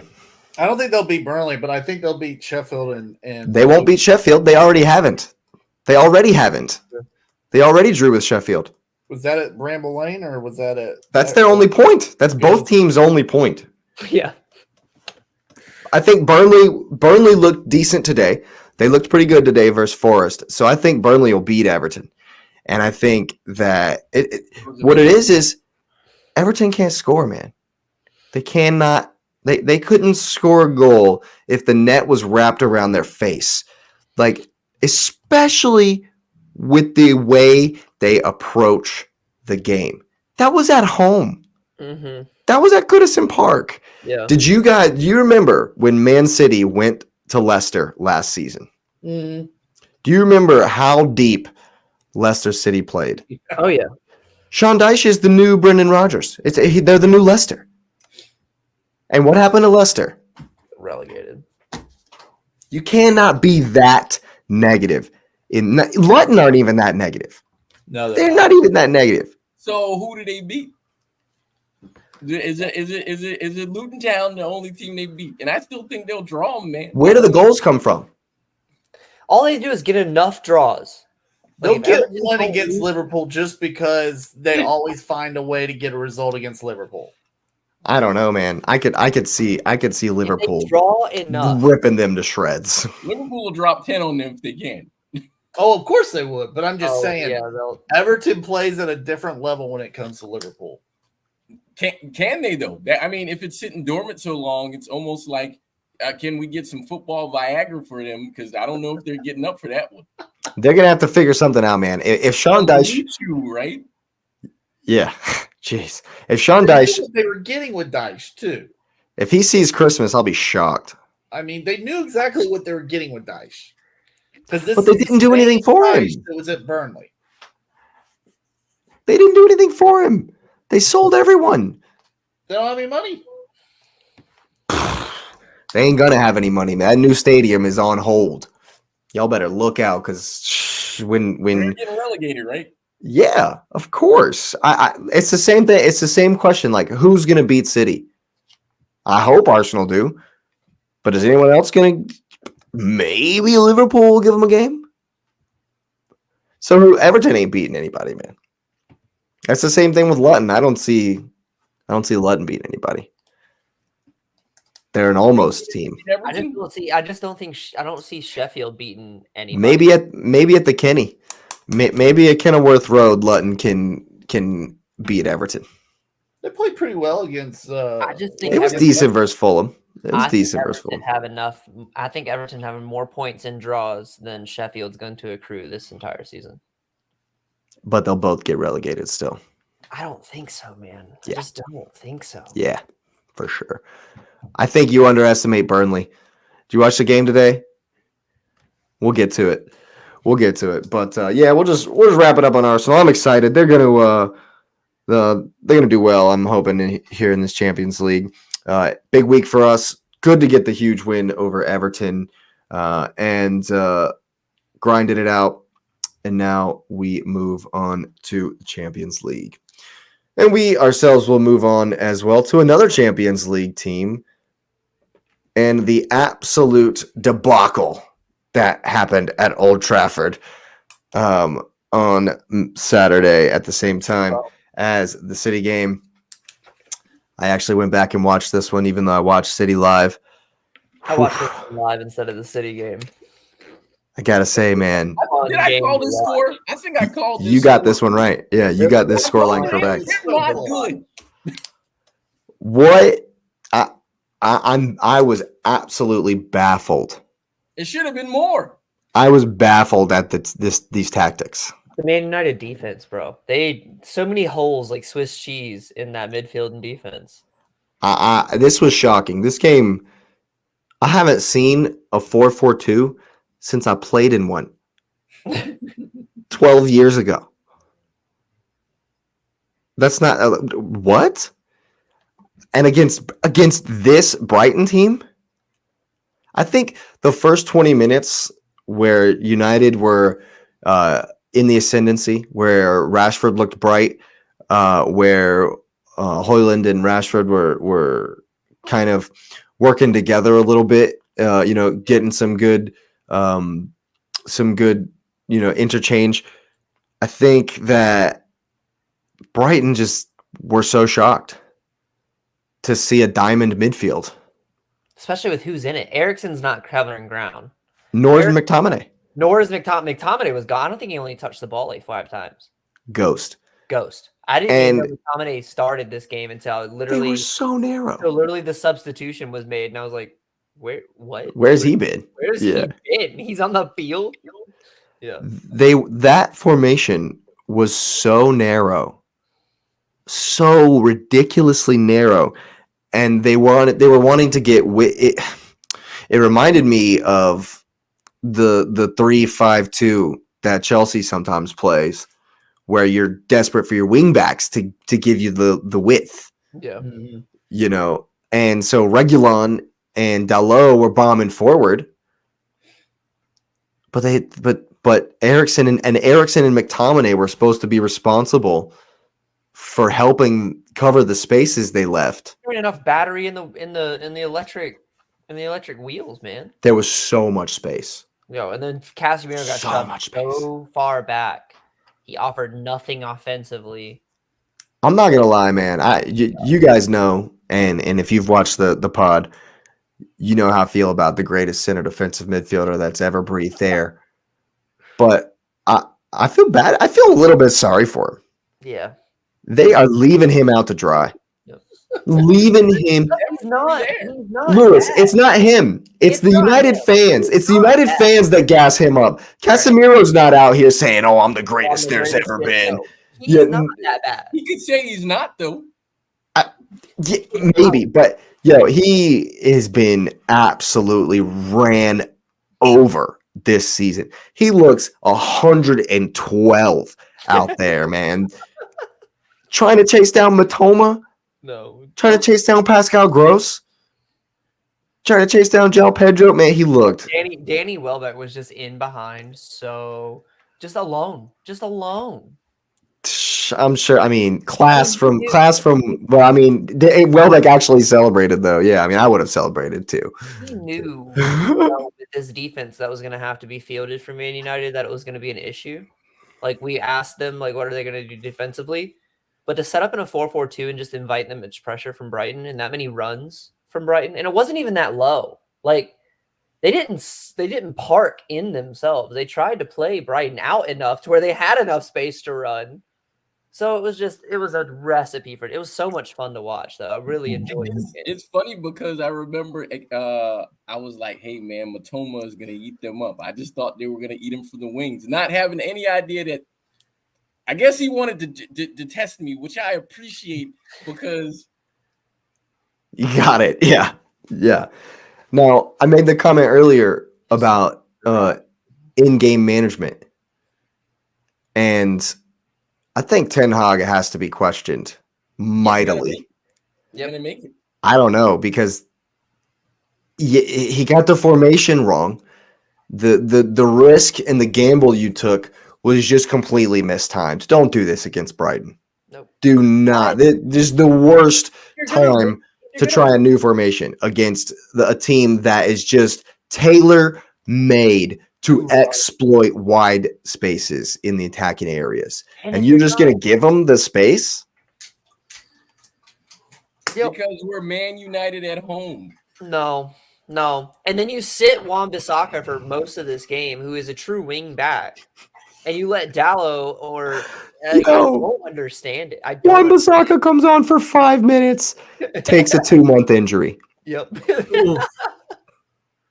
I would too, though. I'd be looking for an excuse. Their best player. Stub my toe.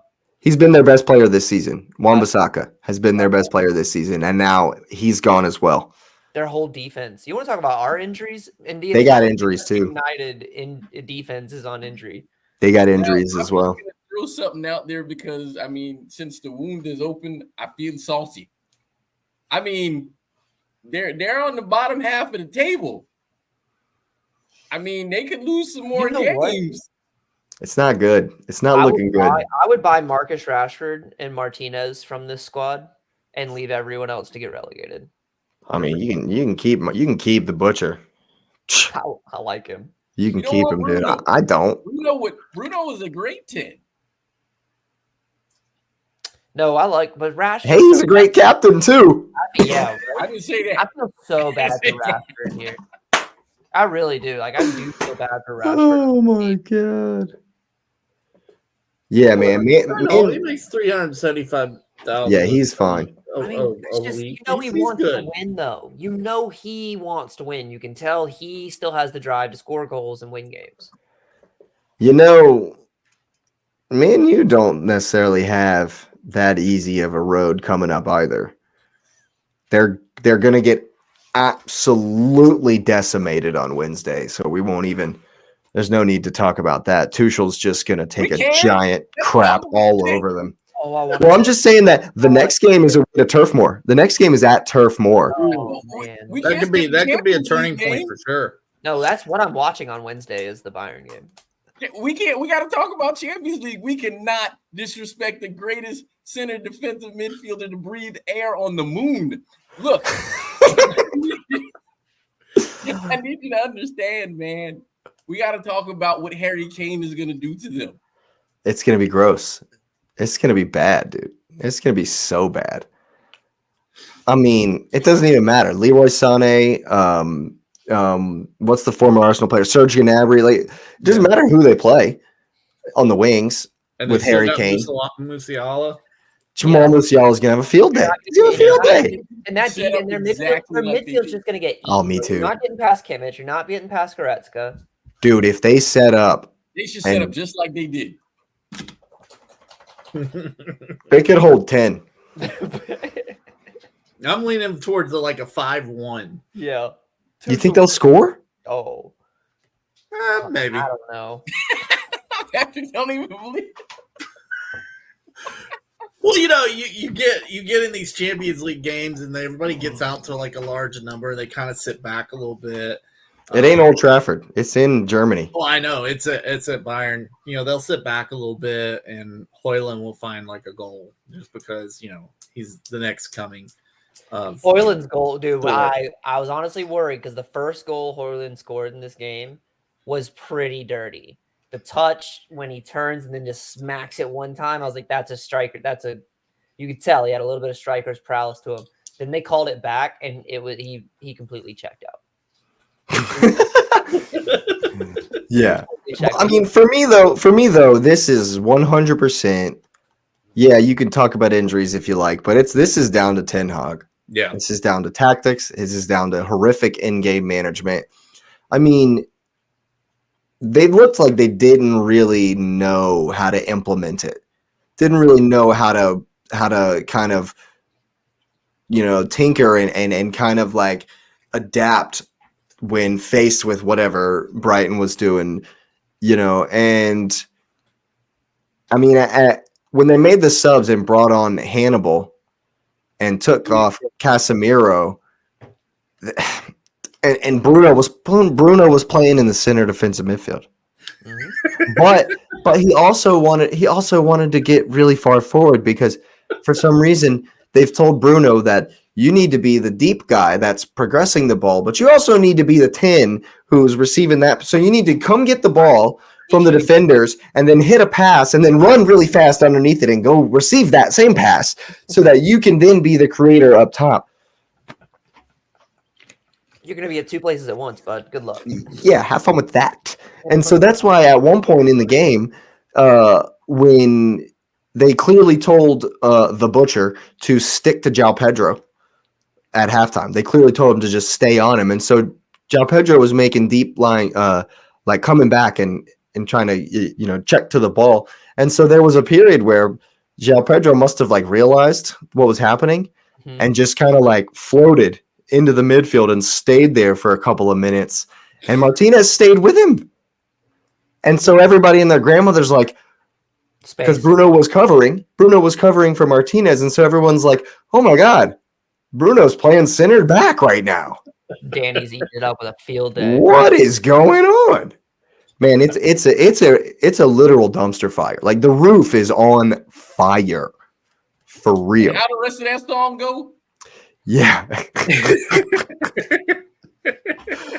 Oh my goodness. I think Ten Hag is in trouble. I don't know. I don't know how the Glazers, because I think it's an issue with the Glazers to begin with. I don't think he's in control of much. I think they back him and just kind of go along with what he says. Yeah. But I saw a comment that was interesting. Somebody said, well, could Pep do better? If Pep had this team, could he win? And my initial thought was, well, Pep wouldn't go to leadership like that. Like, why would I want to work for a team like that? I mean, and this is not even the shot, but Chelsea is better run. So thank you. Are we? Yeah. Yeah, we are. Yes, you are. Sure. Yeah. Are we? Better run than United. You have an idea. You have a plan. You have a plan. You have a plan in place. It may be, a long-term, oh crap, we don't have anybody for right now kind of plan, but you have a plan that's identifiable. Man, no plan. Nothing. That's true. And then the thing about it is the other thing that X, I know you talk about the culture, man. Like, you even though you say Chelsea has a culture, you don't sit there and just become History FC merchants. Right. You're just like, hey, this is United. We're supposed to win. Yeah. What? that's kind of the attitude That's it the looks like, and it's rough pumpkins, and the table reflects that. This is the worst start to a Premier League Man U has ever had. Wow. And if you really think about it, they could have lost both the games they won. Yep. Mm-hmm. So the fine margins, they could be 0-5. They did the same thing last season, and then And then they realized that all they're good at is counterattacking. And they stuck with it and did well. I don't know why they don't just accept that reality and do that again. What is Ten Hag thinking going with a whole new formation? I understand injuries, I do, but I would think continuity with what you've trained on for the first half of the season, but the first half of from the summer his tenure. now, Yeah. Don't tinker, especially going against Brighton. Dynasty's end. Right. I think there's a real issue. His stubbornness and his kind of ego is a real issue. Yeah, I would agree with that. The things he says in the pressers, the way he's a perfect fit for United. He creates drama within the locker room. I was just about to say that. Well, but it's interesting because what did I say in the chat? I was like, he's trying to get fired. There's no way you do this and you're not trying to get fired. That's what it feels like. That's what it feels like. And, because look at all the other United managers. I mean, Chelsea fire managers in a different way. United managers are like, well, we're just going to go until the wheels fall off and you have to fire me. I still got 5 years left on my deal. That's what they do. Think about it. Jose, when Jose fired Jose, while he was actually winning with garbage, right? Or Mhm. he was decent with garbage. He didn't take a job because he still had 4 years on his deal. Why would you? I Yeah, don't need to manage anywhere. I'm gonna go to TV and go get this TV money and be friends with Arsene Wenger finally and crack jokes with him and enjoy the best year of my life. And I'm like, okay, now I want to go back. But thank you, United, for supporting my lifestyle for a year. right. Yeah, As I you think could that's be a dumpster fire. yeah. At the end of the day, it's just top to bottom horrifically run. Well, I mean, if you And, think about it, Fun game. they've been on sale twice now. The Glazers And have pulled them turned down both $1 times. billion. Huh? And Yeah. turned down $1 gajillion dollars. Like 6 million. They want 10 million or 10 billion. Sorry, 10 billion.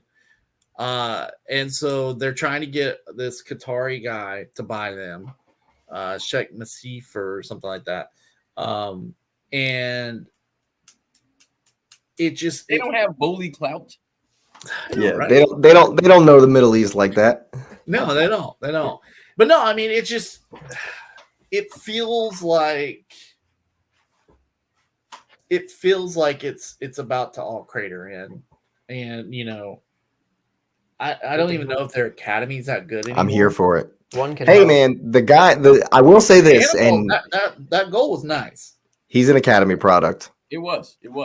How did y'all feel? I've heard some celebration police on YouTube. How did you feel about his exuberant celebration? For me personally, dude's an academy graduate. Comes onto Old Trafford in front of the Old Trafford crowd, scores a banger for his debut first goal. Yeah, take a bow. Okay, you're down 3-0, whatever. Yeah, that's a great goal. That's your dream. I don't care. A great goal. Yeah, Yeah. that's a great goal. There you go. I didn't have an issue with that at all. No. Didn't he have a great goal this summer too? I don't know. I'd never heard of him. I had never heard of him until today No. or I want to yesterday, say he Saturday. scored against, was it Wrexham? It might have been Wrexham. But I think he had a good goal this summer too. But yeah, I mean, but the thing is what else is in their academy? Because it's obvious that their current transfer strategy. I mean, again, say what you want about Chelsea's, they're at least thinking long term here. It's obvious their transfer strategy makes zero sense. They don't seem to vet people before they buy them.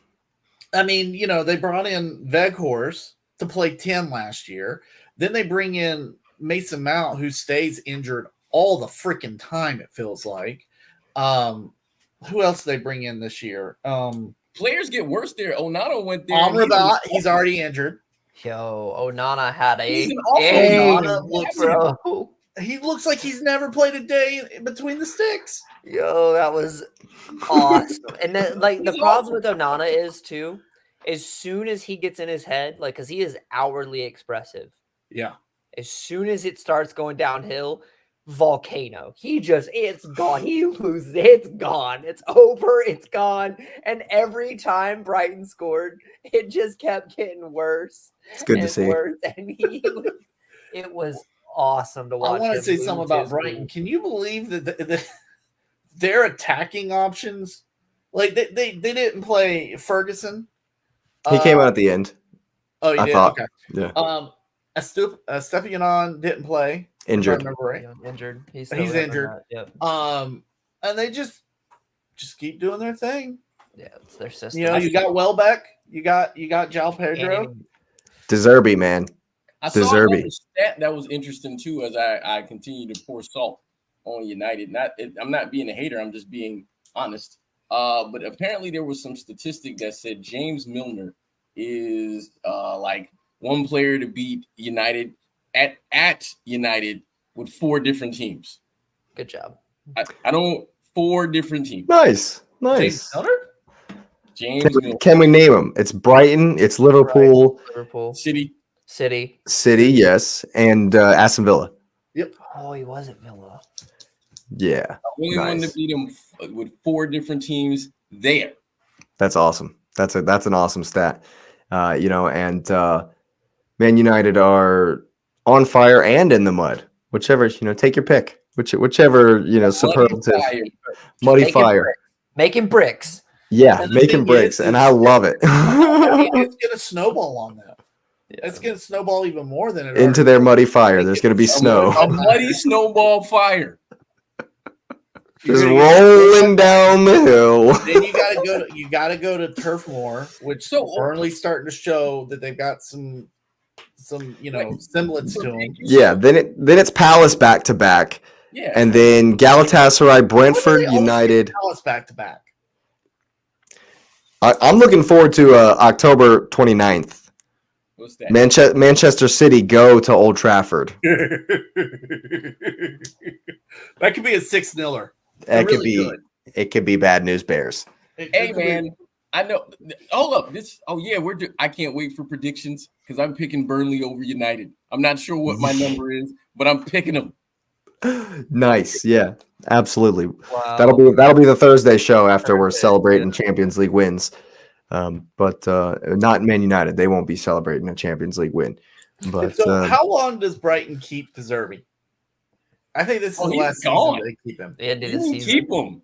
You know some giant team is coming in and be like, hey, for $1 billion, let's go. Who's replacing Ancelotti? It's gonna be Chelsea. No. That was actually rumored at one point last year. That was rumored. I know where you live. But no. Who's replacing Ancelotti? Seriously. That'd be crazy. That'd be crazy. Can you imagine the talent?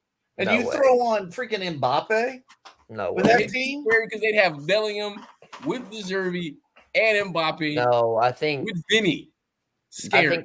I think somebody like Egglesman probably gets that job first. There's no way. No, I don't think he gets it. He's going for the Germany job? Yeah. Yeah, he's going for the German job. Holy, he'll be a young international manager if he gets that. Well, anyway, we're running a bit long. We've certainly enjoyed trashing Man United, bantering Man United. It's a lot of fun this season, and I'm definitely here for it. But we will move on. Liverpool played an interesting one with Wolves, and it's real interesting to me how Liverpool started this game, and the fact that it's not new. We've definitely seen them start slow like this. Mm-hmm. You did get this one goal, but I called this happening exactly the way it did. If Wolves could score goals, this game would be different. This game would have been way different. They ripped Liverpool to shreds in the first half. Yeah, man. In the first half. But then Poole punched him in the face. Yep. Well, Klopp, he was smart. In-game management. He brought on what? Luke Diaz? No. He brought in Luis Diaz at halftime. Change the game completely. Who did I pick to lead the league in assists? That guy. He's no joke. Mo Salah should have had all three assists. Yeah, he should have. He really should. They gave the own goal, so the third goal was not his assist. But yeah, man, if Cunha did y'all see his miss in the 6-yard box, looking like Lukaku out there, looking like last season's Darwin Nunez? Because I say last season because this season he's different, man.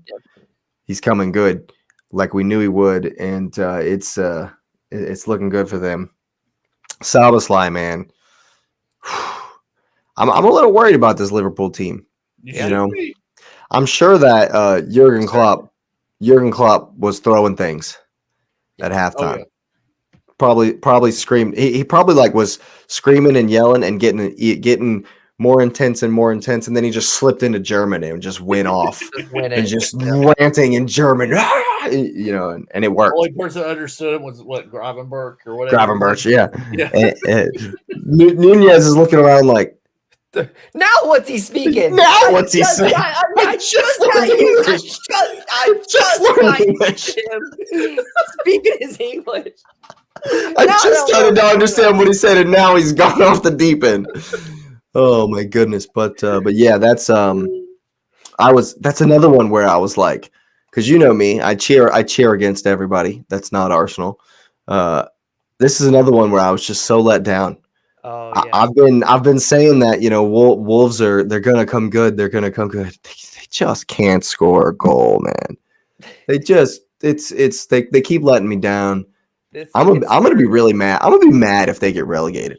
If I had them I originally had them in my picks to get relegated, and if Wolves go down because they refuse to put the ball in the back of the net, I'll be upset because it'll probably mean Everton survive, and that'll make me mad as well. But yeah, Wolves threw this away.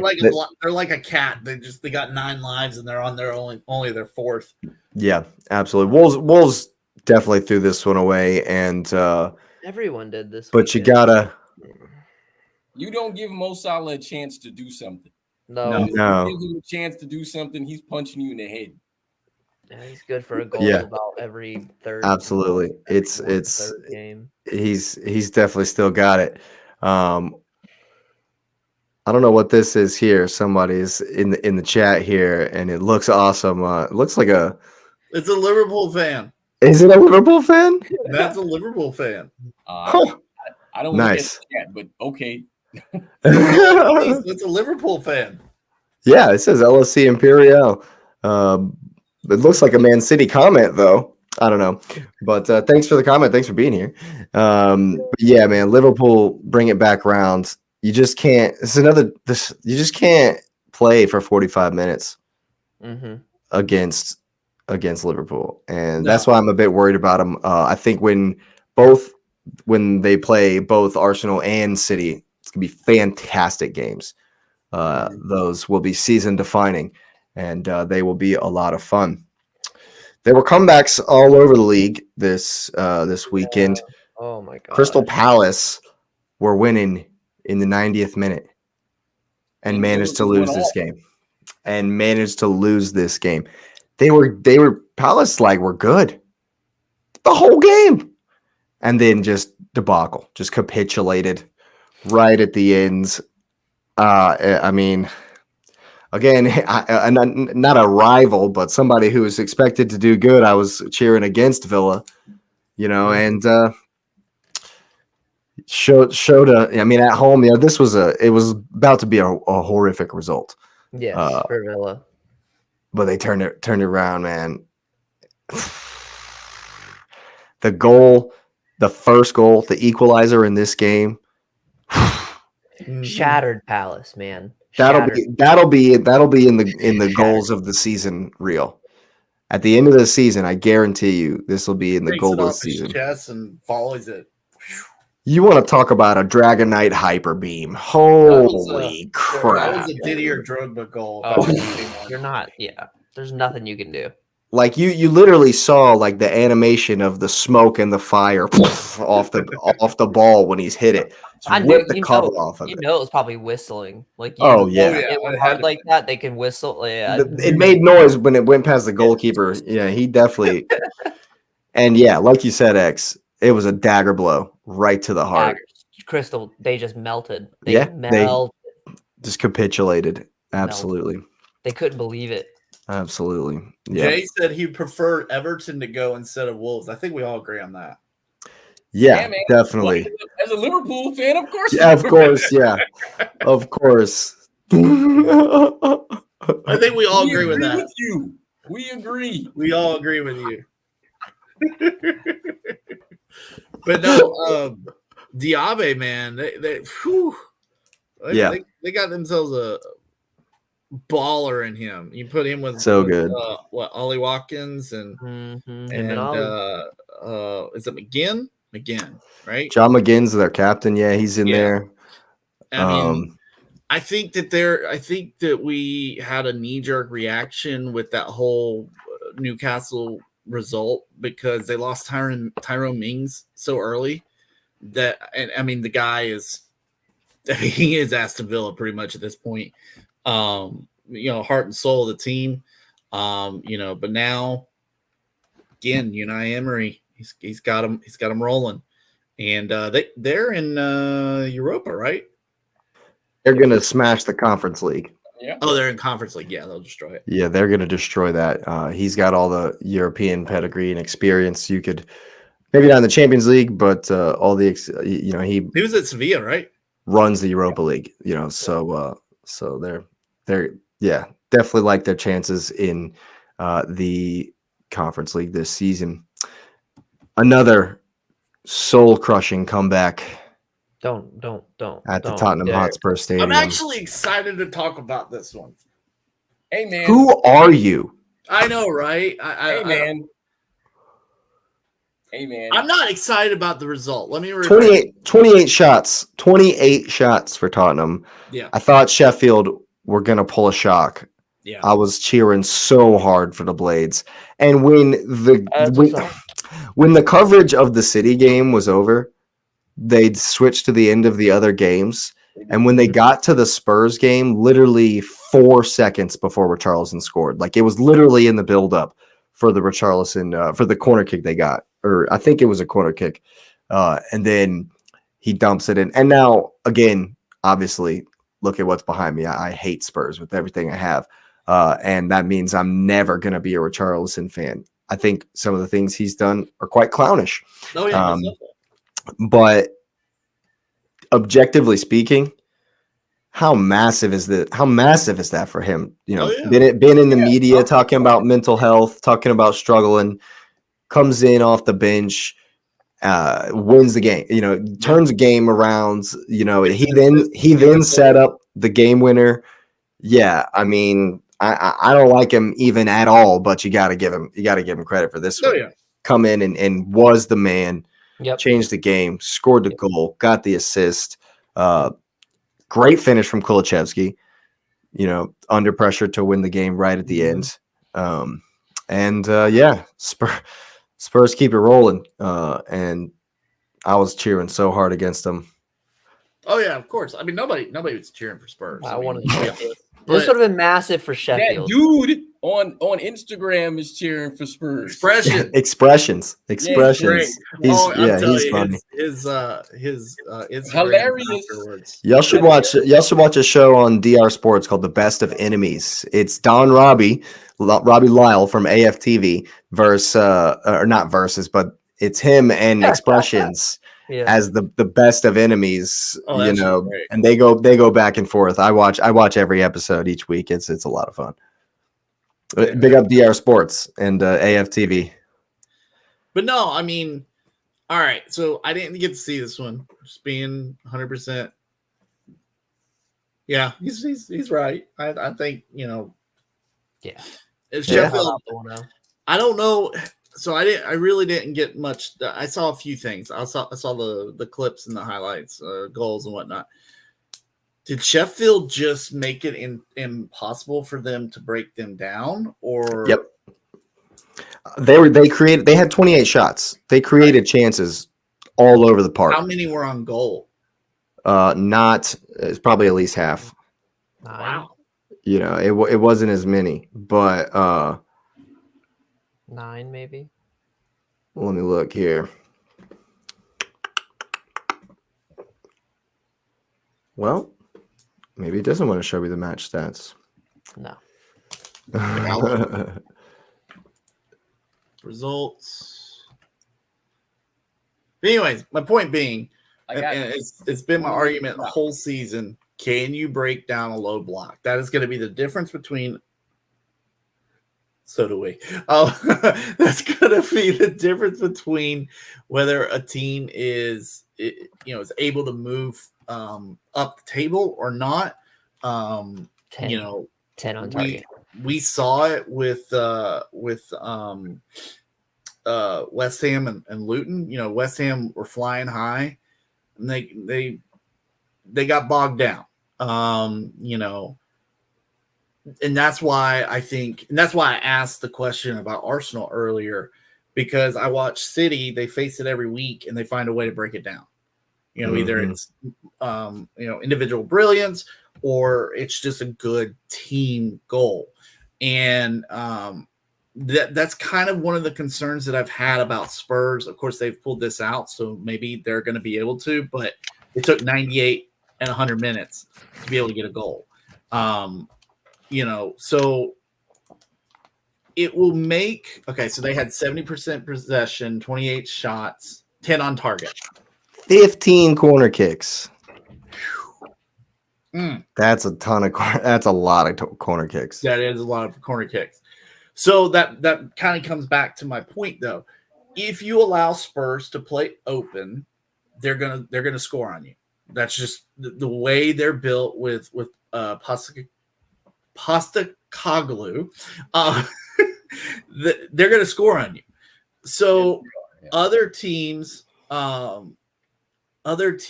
going to kind of take this, and they're not going to play probably as negative as Sheffield. But I do think that this will kind of be something where we see, all right, Ange, what's your answer? Because, what's been working, my concern was eventually teams were going to be like, you know what? Screw it. We're not going to run with you. We're just going to sit back and we're going to make you score on us. And, if you have a strong enough defense, you have a chance. Now, of course, City, Arsenal, Liverpool, they're not going to do that. They're going to run with you. But they're also stronger defensively to be able to withstand that compared to, say, Sheffield, Everton, even Chelsea. I think that Spurs, while they are on an ascendancy right now, which kills me to say that, I do think that we're going to start having some questions that Big Ange is going to have to answer, and it'll be interesting to see. We're seeing it right now with Ten Hag. We're seeing it with Poach. Like, how do you attack this? How do you fix it? And I don't seem to have answers. Does Big Ange have answers, or is he kind of a one-trick pony as well as a manager? Well, their next two games are going to show what tricks they have. Yeah, they come to the Emirates and they go to Anfield. Oh, golly, somebody hated them. I mean, I don't blame them. Everyone does. Somebody hated them. Everyone does. Games, man. Next two games, they got the toughies. Big wins for sure. And yeah, they've yet to play against a team that wants to play. Mm-hmm. And so was it Sunday? They will on Sunday. They will on Sunday. Well, I mean, Bournemouth, when they played Bournemouth was pushing. Yeah, but come on. I mean, it's also Bournemouth. It's not Bournemouth and Arsenal, Liverpool, City. Oh, of course, yeah. No, I get that. What I'm saying though is Bournemouth didn't really kind of sit back on them. They kind of played a little bit with them, and that's why Spurs got 2 goals against them. Yeah. But it'll be interesting to see. A funny thing is that, and remember, this was the early season thing that people talked about was the time, like the amount of time being added to the end of a game. Yeah. Because Sheffield were wasting time all over the gaff. Yeah, no, I agree. I'm not taking away from it, but I mean, it becomes difficult to manage. And we talked about how games would change in the end. I mean, Spurs scored both of their goals after 90 minutes because there was 15, 20 minutes of extra time added. There was 12 minutes. 12 minutes. We think the refereeing is atrocious. Inconsistent. It's absolutely awful. I have always said it was in this game too. The refereeing in this game as well was terrible. I've always said that, and people say, don't blame referees, and I'm not. But the biggest effect in a game is how an official referees or officiates. I can agree with that one. They probably do. They learn from Tony. But, how a referee officiates a game can determine the outcome completely. If they allow, we'll just use Arsenal and Everton. If they allow Everton to just go, hack away on y'all, it's going to be hard for y'all to actually score. And it's going to be hard for you to actually make, make offensive forward plays because you're getting hacked every time. Hey, go ahead. I'm sorry. But I mean, that's the thing. I think the referees, especially, in games where we're going, 90-10, 98, whatever it might be. I understand time wasting. I hate it. Can't stand it. But I also think that there is some bit of refereeing where they're like, you know what? This team shouldn't be losing. Let's give them as much time as we can.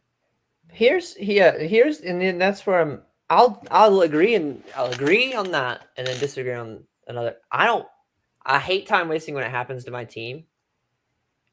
That's the game. Yeah. It's 90 minutes. You put a ball in the come get it. Come get it from me. Come get it from me then. If you want to call it time wasting, I can play with it in my back five. Come get it from me. Like, come chase me down to the corner flag. Change this. Like, if you're behind trailing this game and when we're not supposed to be winning because we're not tactically as good or we're not physical, or not as physical, or we're not as talented, then yeah, the clock is my best friend and I'm going to use it. Like, I've been in those games. But the best teams aren't on that level. The best teams don't worry about that. They don't need to. That's where it matters when teams like Sheffield, teams like Everton, teams like West Ham, when we saw it, like teams like that, and it's funny to see because it's evolutionized the game this season to see the refs have to account and managers have to account for a beyond 90. But like as a player, like in the mindset is like, yeah, dude, we're gonna hold the rest of this game and we're gonna do whatever it takes to do that, whether it be kicking the ball out of bounds or running it down into a corner flag or holding up play and only kicking it with our back five before we ever cross the midfield after 100 passes. Like, come get it from me is my whole thing about time wasting. Change your tactic. If you need to win this game, not me, I'm perfectly fine in this 1-0 or this 1-1. Yeah, and the thing is, Jake, it was one of the comments that flashed up on the screen. I think I remember there was something about the refs being blind. But and I get the joke and I think it's funny, but it's more specifically that the refs can see. And so they're being intentional. Like, for example, when they did that audio or whatever where he said, well, I don't want to embarrass the referee. They can clearly see what they're doing. And so the thing about it is there's the bias that's there that is I mean, I don't want to say it's ruining the integrity of the game because that would be like a bold allegation. But I just think if the game's supposed to be free flow. Right. If that's going to happen, then we have to do more than that. Like, if, for example, in the City game, there were several fouls in the second half where the refs just let them play. They just let them play because, I mean, it's the flow of the game, right? Yep. Now, exactly. You have to look at it and say, well, why do they want to influence it, right? So, for example, and I mean, I'm not picking on you, Jake, but just using this example when Arsenal plays Spurs, right? And so the new media guy that they love is the Spurs manager, Ange, right?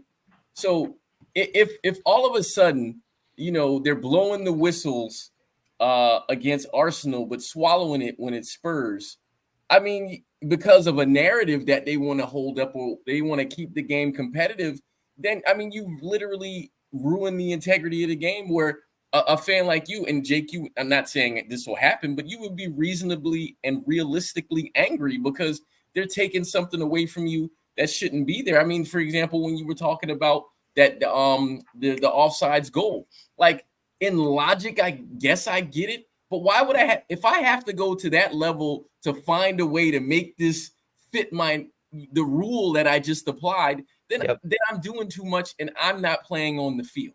Yep. And so I shouldn't do that. The referee should protect the grass. 100%. 100%. It should be up to the field ref. It should not have to be called back. And like you said, with that goal and with that being the example. What Lauren say about elbows? What? We took 5 different elbows to the face. Oh no! In the Arsenal game, we took 5 different times. Arsenal were elbowed to the face. Nothing. Gabby Jesus literally got slapped like this, and the ref tells him to get up. Are you kidding me? That's where the I was gonna say, and I complained about it in the chat when I was watching the Chelsea game. Like, Nicholas Jackson got past a defender, gets pulled back, rips his jersey, and he calls advantage, which there was no advantage whatsoever at that point. And then he gives up the ball. Bournemouth goes down the other side of the field and almost scores. And it's like, where's the foul? Like, that's not advantage. Yeah, that one. Yeah. I mean, it was terrible. And it's just another example of consistently how bad the refereeing is in the Premier League. There was another. I just saw something that said Spurs. I don't know. I think it was like some Spurs hate. So I just wanted to jump in there because I didn't hate on Spurs at all in the segment. But yeah, I think Spurs are gonna have a this reality one. check. Spurs are going for. Yeah. Yeah, I think so.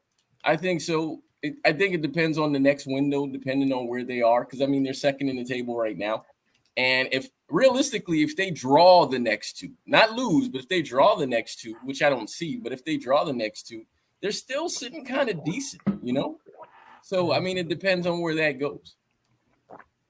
Yeah, absolutely. We are getting on. It's definitely getting on. It's almost midnight here on the East Coast. We'll just mention these other games right quick. Fulham beat Luton Town 1-0. Luton are struggling, man. This was at the Cottage, and I think it's a good win, a needed win for Fulham. It came late, the goal, and I think Luton always give it a go, and that's good to see. But yeah, I think they're going to struggle this season. Forest tied Burnley today. This was an interesting game. I thought Burnley were going to pull it out. They had a goal disallowed. I mean, rightly so. Rightly so. It was a handball. But I thought for a second there, man, because this game was kind of back and forth as far as who was in control. For the first little bit, for the first about 20, Forest was the better team, really kept the ball, had possession, and kept the pressure up. But then Burnley grew into the game. And so I think both these teams are going to be just fine. I think that it didn't play out exactly like I thought. I thought Forest had more of the ball than I expected. And so it wasn't just sit and counter, like it was versus Arsenal, versus Chelsea. And maybe that's because they were at home at the City Ground, but encouraging from Burnley. Mm-hmm. Yeah. Do we think? Yeah, the Chelsea player scores. Of course. Well, Forest are full of rejected players from other teams. Yeah, they are. Yeah. I mean, it was Hudson-Odoi, it was Anthony Alanga, Nuno Tavares came on, so. And then Onwanye got his assist. He didn't get a goal, but he got an assist. Yep. I mean, absolutely. dude's a menace. It's kind of how Forest was last season too. They just island of misfit toys, and they just made it work. I think they've improved. I think Forest have improved. Oh, most definitely. Divock Origi come in as well, former Liverpool man. So they definitely got this former player thing going. No matter how good you are. Yeah, no matter who, make it work. Yeah, absolutely. And then last but not least, it was the bloodbath at St. James's Park. This one, like I said in the chat, they legitimately should have issued sword and shield when they came out of the tunnel. Both of these teams just wailed on each other. Just. And the only goal came from a PK. Which was a questionable. Yeah. Yeah. Speaking of referees, that was a questionable one at best. And I think this one came down to, I don't necessarily think they've made an on-field mistake. Yeah.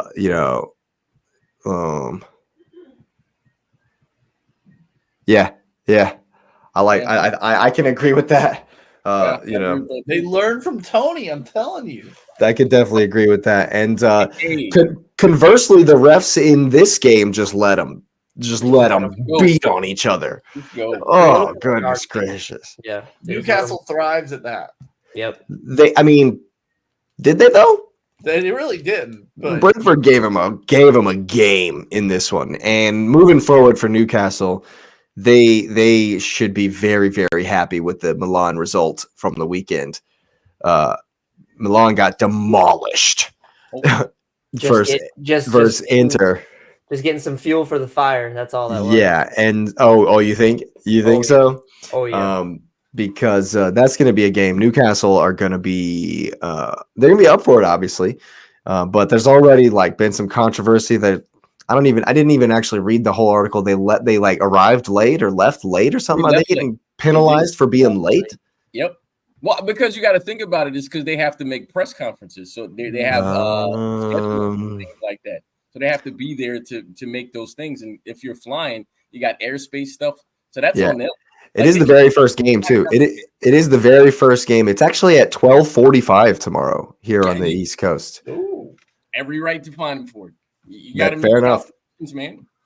Fair enough. I don't think they're much worried about that. They'll definitely be up for this. And I'm interested to see because it's the first time they've been in Champions League since 2003. Yeah. And I'm interested to see how, because we all know we're very familiar with Newcastle. We're very familiar with what they do, what they can do.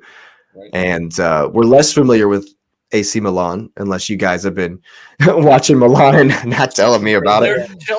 They're Chelsea light. Yeah. I think it should be a good game, man. I'm definitely watching this one tomorrow, and then I'll probably be watching PSG Dortmund. I'm definitely watching this one tomorrow. Yeah. After that, we're blessed that they've staggered the games, so we get to watch 2 Champions League games. Mm-hmm. I think that Lazio Madrid game or Atletico game will be good, and also Shakhtar Porto. I'm interested to see PSG in Dortmund, so that'll be the 3 o'clock slot for me. But Newcastle edge it versus Brentford, get the 3 points. Desperately needed that 3 points. They're already on 3 losses this season. That was going to be a really bad start. That would have been a horrific result if they didn't pull this one out. And so I think that they maybe had an eye on Wednesday. Tuesday. I think we all have an eye on this game on Tuesday. And Champions League is back. I couldn't be more excited about that. So there you have it. The weekend roundup. It was an absolutely wonderful weekend in the league. A lot of drama, a lot of late drama, a lot of comebacks. Arsenal edge it. City still perfect, and some tears for the old London Cowboys. But if you're as excited as we are about the league and about everything that's going on and about the Champions League, go ahead and smash up the likes. Get the likes up on the video. And if you're new here, go ahead and subscribe to the channel. Certainly appreciate you being here. We're on our way to 100 subscribers. Just go ahead and hit the subscribe button and get that little notification bell on so you know when we are going live. That's kind of where we've transitioned to at the moment. There will be some other content coming up in the coming days. But the games are coming thick and fast, and we are definitely excited about it. And so hope you've had a good time. Again, thanks for being here. Thanks for listening, and have a good night. Always, guys.